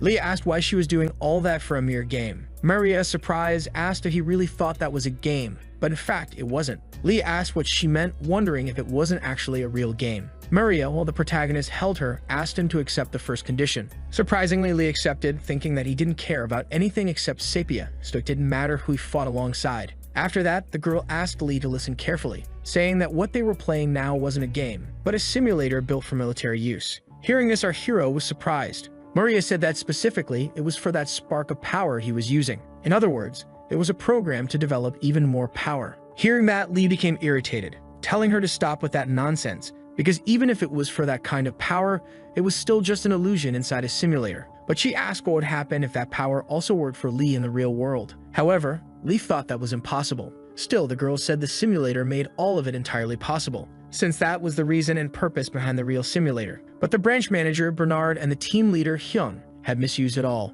because there had been a report about an illegal supplier. That was why she entered the simulator, to investigate it all. Lee continued to listen to the entire explanation. The girl said that though it was a bit much for her to say, she had a small stake in the real simulator. After hearing the full explanation, Lee asked why he had entered and taken part in all of this. Because he had nothing to do with any military testing or illegal supplies. He was just a regular high school student who only wanted to play a more realistic game. Then the girl said that Lee was just another unlucky guy, randomly selected from among countless beta testers. Hearing that, our hero grew more and more irritated, asking if she really thought he would believe that. Then the girl no longer had a response. Lee continued holding her by the neck, Soon after, she said she had no idea why he had been chosen from among all the players, and even if they defeated her countless times, her answer would remain the same. Watching the situation, Lee grew increasingly furious. With a smile on her face, the girl asked if he had already figured it out, because, ignoring all the initial reasons, that simulator had been turned into a hell just to erase his existence, telling him to keep that in mind. Because to achieve that goal, the branch manager was even willing to sell his weapons to the devil. Then the scene shifted to another location. The manager told the team leader that his strategy to handle the situation should succeed, and Hyung said he would never disappoint him. Then he ended the call. Next, he started a call with another man who told the team leader that doing this was basically impossible. But Hyung told him to shut up, sync with his link, and upload the 9th special item. Placing the items into the capsule, he thought that now that things had come to this, he would have to eliminate him himself. He began initiating and entering the simulator. The scene shifted to the soldiers who had heard a woman scream, asking who those people were. They were surprised, realizing it was the general as he was in that place. Not only that, but he was accompanied by another woman. The soldiers, astonished, realized it was the princess. Hearing this, Lee was surprised. The girl, embarrassed, said that was her in that world. The soldier said that even so, everyone had been eagerly searching for the general. Lee, curious, asked why. Then the scene shifted outside the castle. The knights seemed relaxed, happy to have finally won that battle. One of the soldiers then noticed something, and the protagonist appeared at that place, leaving all of his companions overjoyed. They began shouting the hero's name because he had managed to defeat the messenger of death. Everyone raised their swords in the name of our boy. The blonde girl said he wasn't far from being an idol. Lee started watching those cheers, surprised. The girl apologized for interrupting, but said there was something he needed to know. Because if he truly wanted to leave that simulator, he not only had to defeat Black Wayne, but also behead him. Hearing that, our hero smiled, saying that from the moment he was dragged into that place, that was the answer he had been looking for. A flashback appeared in our hero's mind from the time he first entered the simulator. Back then, he didn't understand anything and was desperate, wondering how he could get out of the place. But now finally, he had a goal to fight for, concluding that he couldn't believe how many times he had heard that he had to fight from the beginning. But even so, it was just a cheap joke, not even a funny one. Thus, time passed once again, and the scene changed to another location. A hooded man began entering a tent. Black Wayne asked if he had come to that place to fix his ruined halberd, calling the hooded man a mage. Removing his hood, the man said that if the general required it, instead of repairing it, he could forge a new and stronger halberd. It was revealed to be Hyun, who said that the reason he had come so late at night was to deliver an order from the second prince, because he had a brilliant enough plan to secure victory in that battle. Black Wayne asked what he meant by that, and Ryung said he just needed to let his soldiers be the vanguard during tomorrow's battle. The scene shifted to a voice speaking about a girl who hadn't returned. Everyone said she was already dead, but still she could be felt. Far away on a battlefield, somewhere he was sure that girl might still be alive. So to a land where endless blood was shed and cries of pain still echoed, she could part into such a place. Only because of the promise from that specific day to reunite with the owner of the ring who had promised to return. That girl looked around, wondering what it was, supposing it could be a dream or even a hallucination, concluding that she was certain she had dreamed of this before. At that exact moment, an explosion occurred. Some knights seemed to be holding their weapons, and that girl just watched in silence. Those spears were then thrown. At the same moment, our hero woke up. The soldiers were confused about what had happened. The protagonist then stood up, starting to walk towards somewhere, apparently frightened by what had happened. A nurse arrived at the place, asking if he was okay. He, in the middle of that situation, wondered what had happened, because that dream felt like that girl was right in front of him. Right after, someone knocked on the door. It was revealed to be that blonde girl, saying she knew Lee was dealing with his love life, and she was sorry to disturb him at a time like that, but still, unidentified people had invaded that place at dawn today. Hearing this, the boy was surprised. Thus, the scene shifted to another location, now to some soldiers who were observing something. They began to approach a castle, precisely where the protagonist was. A soldier said he expected them to invade in waves as soon as the sun rose, and another soldier asked what they were. Lee watched the knights from afar, thinking that Black Wayne wouldn't show up, wondering what those soldiers were. Not only that, but they wore very peculiar clothing, and there were only 9 of them. The scene shifted to Black Wayne, asking if he believed that only those idiots would be enough to bring victory in this battle. Hyung in turn was also at the site, saying yes, because he would definitely bring the head of that descendant, thinking that at that moment he entered there, failure was not an option. Ordering them to advance all at once, the soldiers seemed determined and a purple aura began to surround them, beginning their march, advancing directly toward that castle. Lee, seeing all of this, was surprised. Black Wayne just watched in silence. The 9 enemies began to move into their battle positions. The protagonist's companions, seeing the movements of the other soldiers, said it even looked like a dragon. The blonde girl, seeing this, just watched surprised, and the Black Knights advanced more and more, going directly toward the castle. After that, they launched an attack on the gate. The soldiers were frightened by what had happened. However, it wasn't enough for the other knights because they continued attacking the gate. Each strike on the gate shook those walls. After some time, the wall began to crack, where shortly after they began to break through it successfully. However, it was obvious that the knights wouldn't let that happen, beginning to carry a stone, throwing it in the direction of those men. Then the other girl said it wasn't a dragon, but rather a hydra, and each of its heads was a separate living entity, which for sure was a true monster. Next, those knights with a leap seemed to advance more and more toward the castle. The girl alerted the soldiers, saying they were approaching again, ordering all troops to go directly to the castle gate because they would be massacred if the castle gate collapsed in that situation. At that moment, the soldiers began to do what the general girl had ordered, and the Black Knights continued to advance without hesitating even once. Surprised, Black Wayne just observed the situation. The protagonist, meanwhile, was doing the same, saying it would be a head or no heads. The other girl looked back. Lee said he just needed to kill them all. The soldiers, surprised, asked what Lee was doing. The boy, after that, began to fall from that gate. The general, surprised, asked what the hell Lee was doing. Soon after, the boy supported himself on the castle wall, managing to return to his normal position. After that, he kicked a stone, throwing it toward the other Black Knight, hitting him squarely. But still, it wasn't enough, because he managed to break it with his sword. Observing the situation, our hero smiled, striking a blow with his sword at the knight in the front, initiating a sequence of attacks on those 9 Black Knights, who apparently suffered some kind of damage. But still, the protagonist kept attacking each one of them. After a while, Lee finally paused his strikes. Black Wayne and the other girl were surprised by what had happened. Then the soldiers began to cheer for Lee to win. However, the other girl observed the situation, surprised, thinking that the Hydra was an existence that should not have appeared in that simulator in the first place. Concluding that this must be a special product from Hyun meant to eliminate the protagonist who had awakened unexpectedly. Wondering what kind of battles Lee had gone through all this time, our hero was in the midst of an immense number of soldiers and a shadow mounted on a horse was approaching him. It was revealed to be Black Wayne, who asked Hyun if this was the reason he asked for the vanguard position, and if it was just to show this vision to the enemy. However, Hyun asked him to be quiet, saying that all of this was just the beginning, because from now on he would continue to present him with a real hell that would never end. Using part of the soldiers, he apparently performed some kind of magic. The other girl was surprised, wondering if that was the true nature of the Hydra. At that moment, some drops of blood seemed to surround the protagonist. Surprisingly, from them, a human emerged. Lee, shocked, asked if they had mobilized zombies. Black Wayne realized it was an unbreakable puppet, saying he had brought a very interesting toy. Then that blood finally took the form of a complete human, beginning to advance for the protagonist. With his sword, he was about to strike. The other girl just watched, surprised, thinking that it simply wasn't possible, ordering Lee to stop, thinking that if she wasn't mistaken about what she had just seen, no matter how strong he had become, because he could never win a battle against them. Hyun watched the fight from afar, saying that even if he discovered the truth, that would be the end for Lee, something that couldn't be changed. The scene shifted again to our hero, who continued battling that monster, bringing down a blow with his sword, seemingly having some effect. However, the boy was surprised by what he saw. More soldiers appeared on the battlefield, advancing directly toward the boy. He then took his defensive stance, managing to block all those attacks.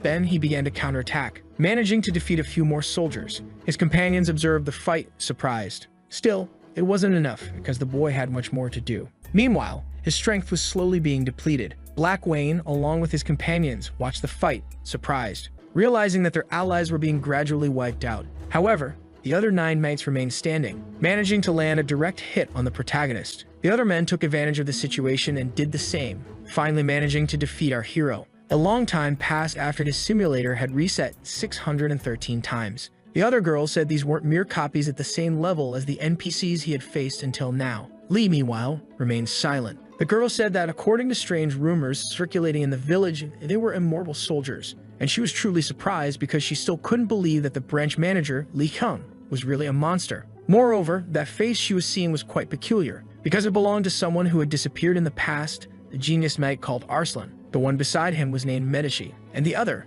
Vadatek. Lastly, there was one named Kundo. All 9 had disappeared unexpectedly in the past. They were rankers known as absolute geniuses, stating that even if Lee were a 3rd-rank master knight, it was impossible for him to fight them all alone. The protagonist, hearing this, remained silent. Then he asked if not him, who else would stop them. Hearing this, the girl fell silent, and the soldiers did the same. Observing the situation, the girl wondered if she or those men, frozen with fear, could really do it, because it was absurd. Our hero kept looking at the woman. She thought that apparently she had something to do, and even if it was reckless and shameful, the only one she could trust to face the hell was Lee, because he was the only person capable of doing it. Then the girl took a necklace, asking the protagonist to keep it. The boy looked at it, surprised, recognizing that item. She said it was more than just a pendant, as she had been keeping it for 7 years to use in an emergency, and it was called a Terra crystal. Lee was surprised, asking why she was giving him something so important, and the girl said it was meant to be used at a time like this. This was a desperate situation in which if he fell, she would die too, so she had no choice but to give her all in trust in the protagonist. Hearing that, he was surprised, thinking that there was only one person who had acted like that in that place, which was specifically Sepia. With a smile on his face, the boy thought that meant he wasn't alone after all, and taking the pendant, he began to descend onto the battlefield, heading straight toward those 9 black knights. Beginning to look around the battlefield. Without wasting time, the men charged toward the protagonist. He, while holding that pendant, thought it felt so vivid, because that wave of strength was twisting there like a will, which was different. Watching the battle, the girl was surprised. Lee thought that, although maybe not as much as him, that girl must have also been truly desperate to survive that hell. And that was probably why she gave him that pendant. The boy began to charge at those knights, throwing the pendant into the air, shattering it with his sword, telling them not to get in his way anymore. An explosion occurred right after. The protagonist struck that knight. Black Wayne, seeing the situation, remained silent. Hyung, seeing what had happened, was surprised, because one of the 9 knights had simply been defeated. Lee observed the situation, landing another blow on the next knight,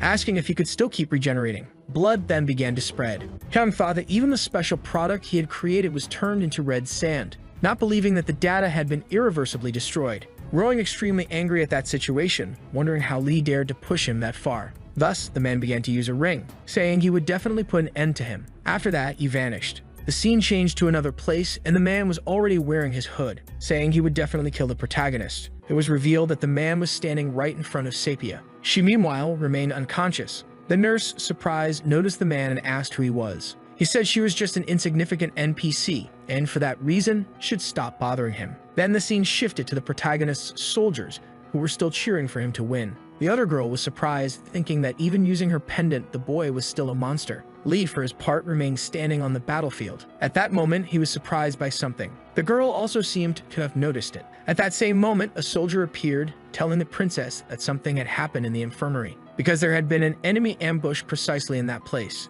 An explosion followed. Ketchup began to spread through the area. The protagonist, witnessing the situation, was shocked, beginning to shout Sepia's name. Moments later, our hero was already at the scene, stunned by what he had seen. Realizing Hyung was there, he said it had been a long time since he'd seen Lee, claiming it was the same for Miss Maria, stating he would also take Sepia with him, and that obviously he couldn't promise she would remain unharmed. Seeing the situation, Lee became extremely frustrated, grabbing his sword and charging at the man, striking an attack at him. But the man had simply disappeared. Our hero, frustrated, said he was not a master knight, much less a direct descendant of a general's bloodline, as he was in fact just pathetic, an idiot who couldn't even stop someone precious from being taken right in front of him. Maria then asked if that lady knight was really that precious to him. Hearing that, Lee continued to look at Maria. She said he had helped her to the point of throwing himself into the middle of several enemies, even if it meant risking his entire life. Then the scene shifted to another location. Someone seemed to be kicking a person. It was revealed to be Hyun. Sepia, meanwhile, remained unconscious.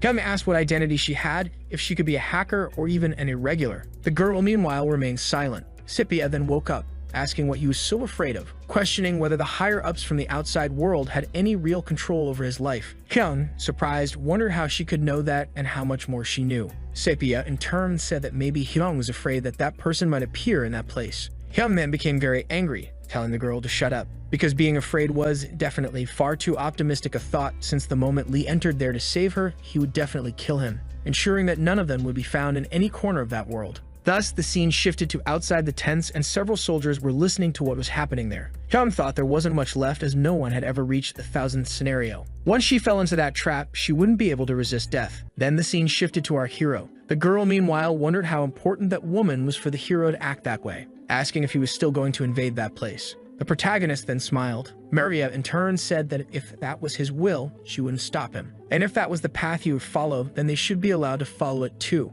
Observing the situation, Lee remained silent. Realizing they weren't lying, he said it would be a path with no return, asking if, even so, they would still follow him. Another soldier said that to begin with, they would have died long ago if it weren't for Lee. Not only that, but each of them had a reason, wives, children, or even the love of their life, begging to be told that they fought to the end to return. Hearing this, Lee was surprised, reflecting that he had always thought he was the only one fighting that way, but all the people he'd ignored all this time felt the same. Then Maria said she knew that bastard mage better than anyone, so she was sure he was hiding in the abandoned warehouse, concluding that after they invaded, while they distracted their attention, the protagonist had to save her and escape as fast as possible. Lee, for his part, was surprised, wondering if Maria would also go. She thought she didn't know exactly why, but if anything happened to Lee, she would truly collapse. Not just the castle, but everything around it. Then our hero removed his cloak. The scene shifted to another place, with the soldier asking if they really thought an enemy general would come to save a useless girl. The scene changed again to the protagonist, heading toward that fortress.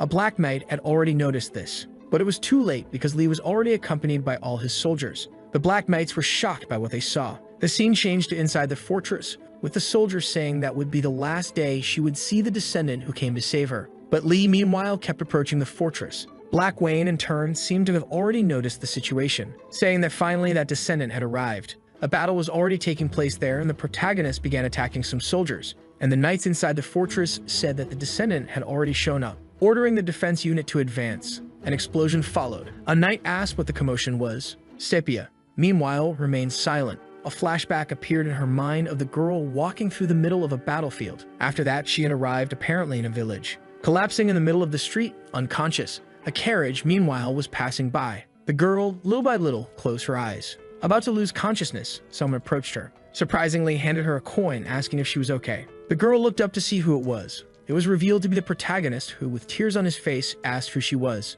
Sepia, in turn, kept watching Lee with tears on her face. Then the scene shifted to another place, returning to the present with Sepia crying. The soldier asked what that was and if she was crying because she was afraid that Lee might be killed. At that moment, an explosion occurred in that place. Another knight appeared on the scene, surprised by what had happened. It was revealed to be our hero, beginning to destroy the entire place, defeating countless soldiers in a matter of seconds, and meanwhile shouting for Sepia, asking where she was. The girl, meanwhile, watched the protagonist. The flashback appeared with a voice saying that, in the middle of a battle, a boy was summoned to the emperor's castle, and the reason was unknown. The girl said that from now on, he would be the lord of that castle. After some time, our hero was already wearing armor, and what awaited the boy in that castle was a cold-hearted lady, the corpse of a dead emperor, who had the same face as him. The other woman began watching the protagonist, saying that if he didn't do it, then the one he loved would be killed in his place, asking what he would choose. The boy knew it was something he could never reject, even though it was an arrogant proposal. Then Lee said he would become the emperor. However, before that,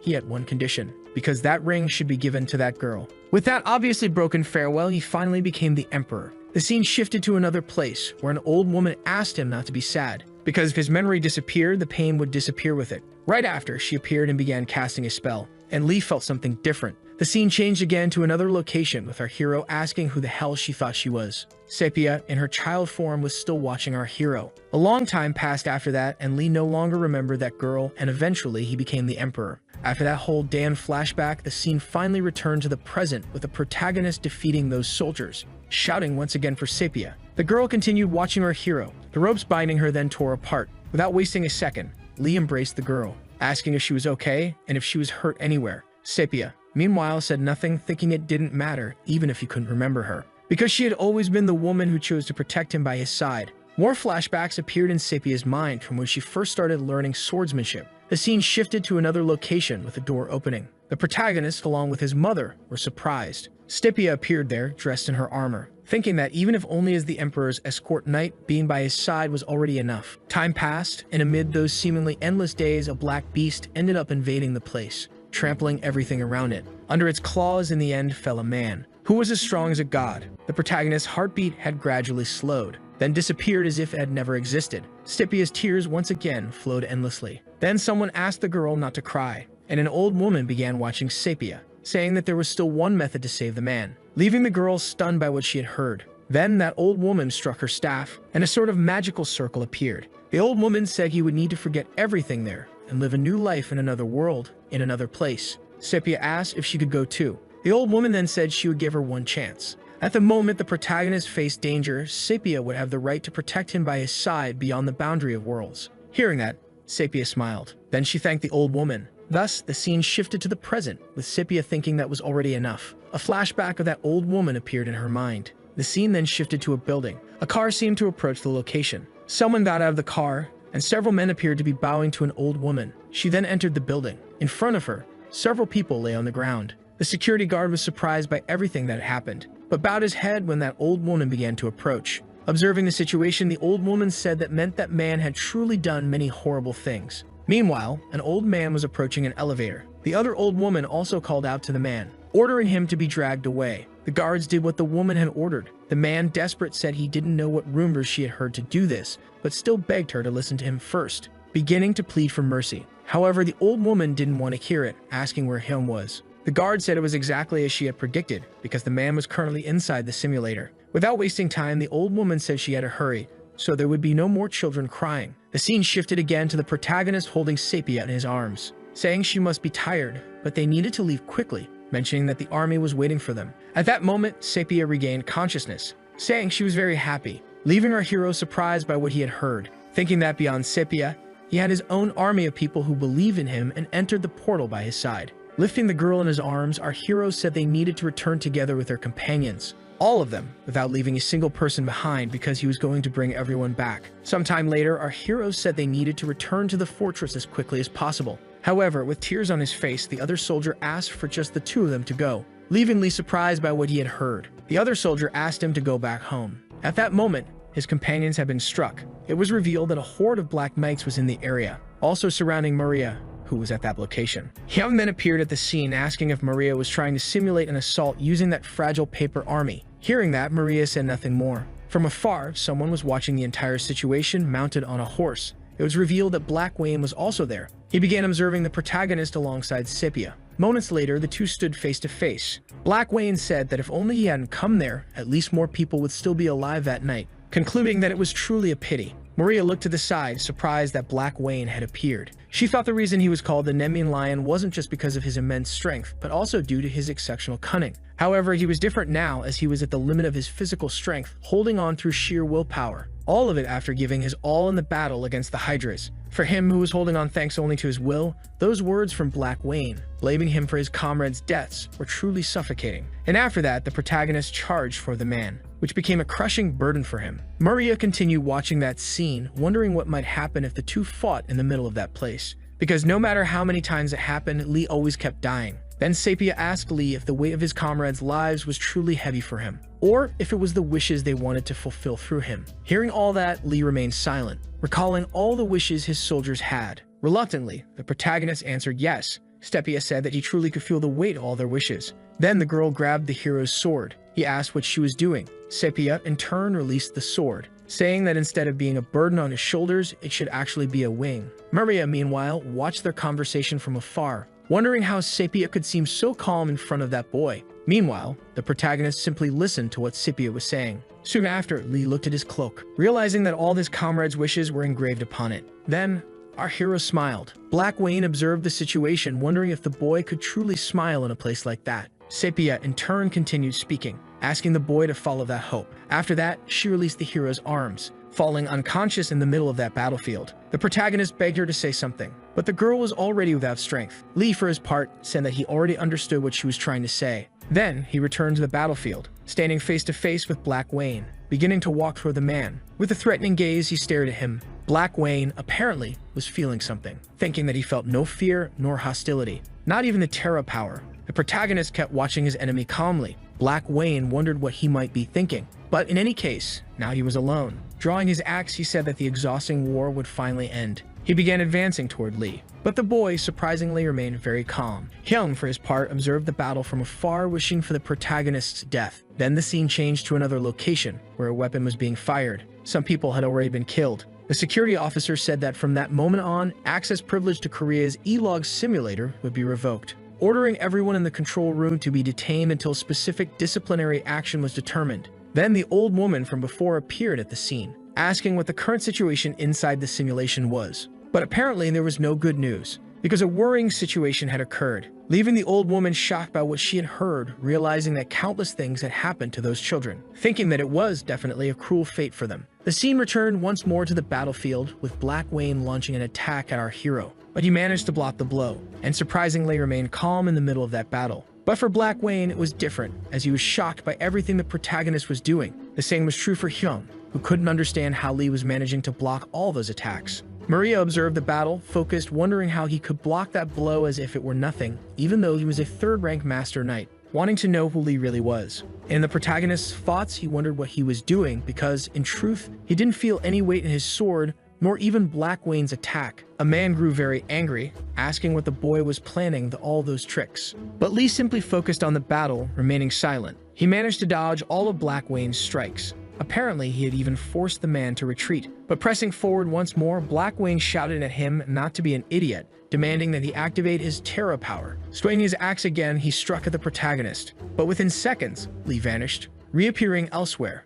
Amidst the chaos, Black Wayne grew increasingly furious. He activated an ability with his axe. Yet still, he couldn't land a single hit on our hero. Still, Black Wayne didn't give up, launching a relentless sequence of attacks. However, none of them worked. Each blow missed. Growing more irritated, he demanded the protagonist charge at him, but Lee vanished again, this time reappearing above some Black Knights. Black Wayne wondered what was happening. He couldn't even graze the hem of that man's cloak. In a matter of seconds, our hero stopped moving, asking aloud what this so-called Terra really was. Black Wayne, stunned, wondered when Lee had managed to get in front of him. And in that instant, Lee landed a clean hit. Maria and Hyung were both shocked by what they saw, because Black Wayne, after that blow, collapsed to the ground, apparently wounded by the attack, frustrated by everything that had happened. And at that same moment, our hero vanished again, reappearing once more in front of the man. Not only that, he also defeated the Black Knights who were nearby. Then Lee asked if Terra was the power to kill or trample to dominate someone. In desperation, Black Wayne tried to land another blow on Lee,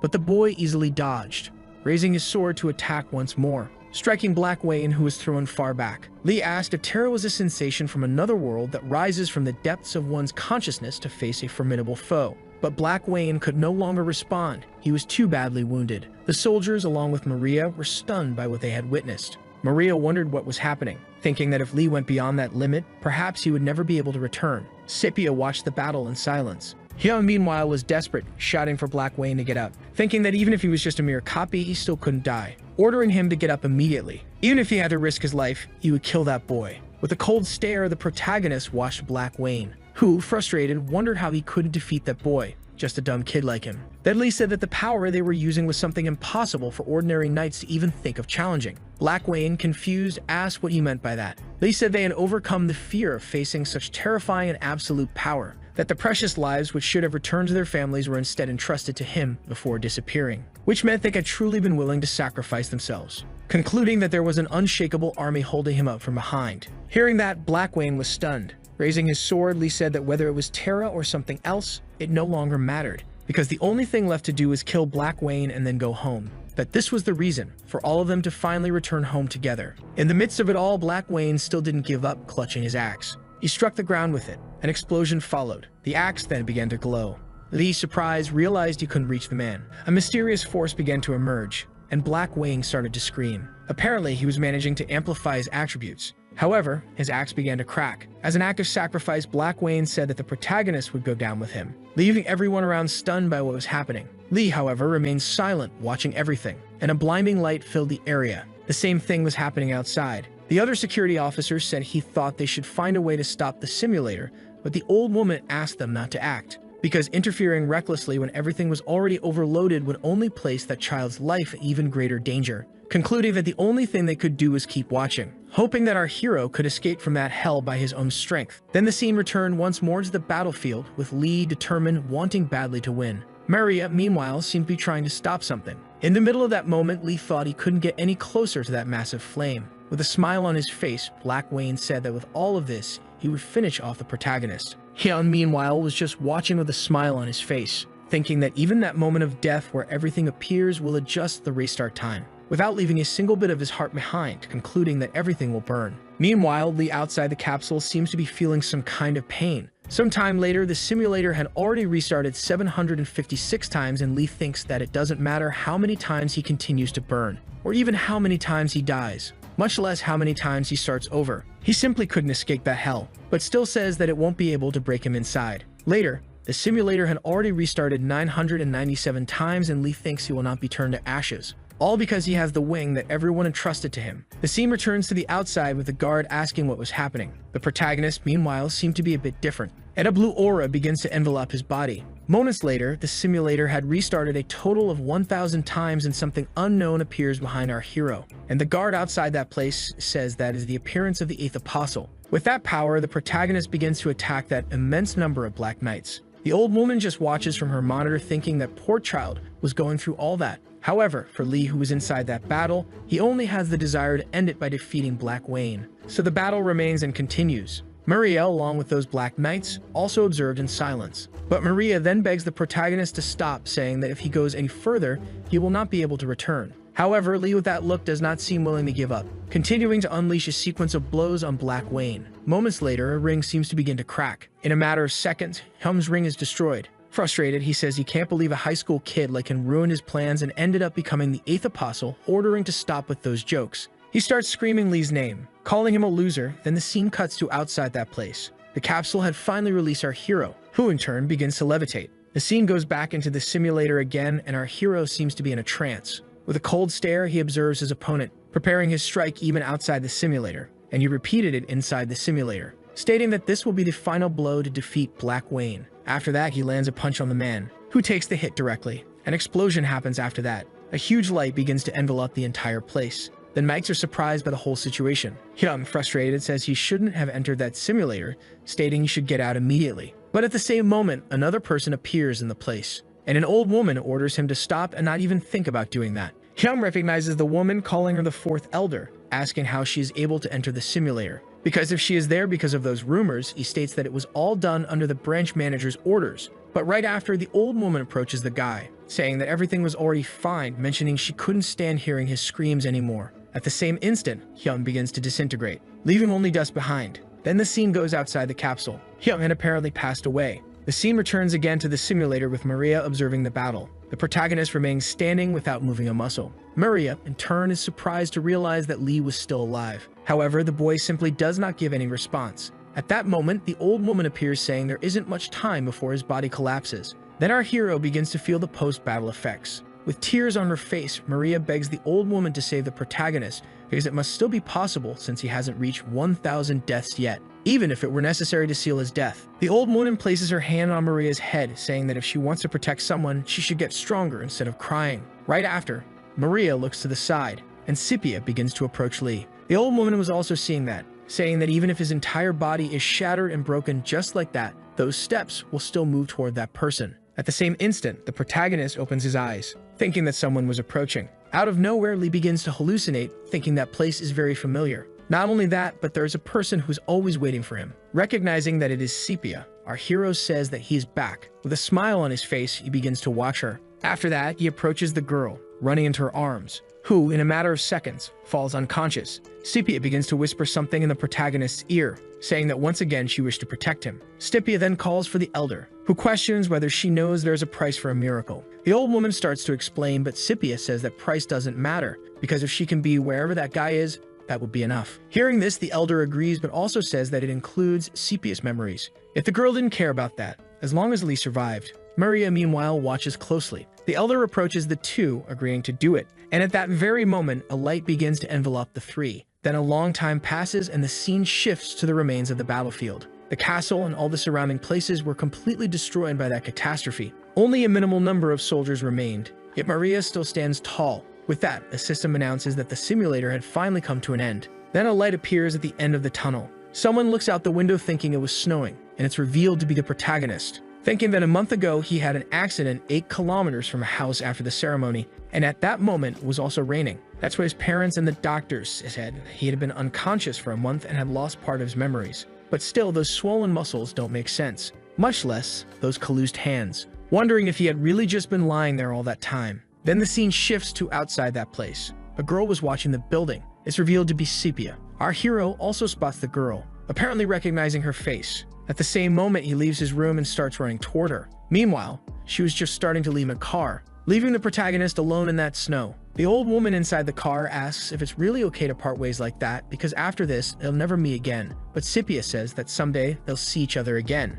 So for her, it was already fine. Hearing this, the old woman simply smiles, and so they finally start to drive away. Lee then looks to the side and finds a kind of necklace. The boy approaches it, realizing there was a ring on it. A flashback appears with the protagonist saying that from now on and forever, he would be Sepia's knight. And hearing that, the girl gives a smile. The two then begin to stare at each other. The scene returns to the present with Lee saying that he knows that girl and doesn't know how, but that someday they will meet again. And that's the end of the video. Man, what an incredible story. So if you liked it, leave a like and subscribe to support the channel.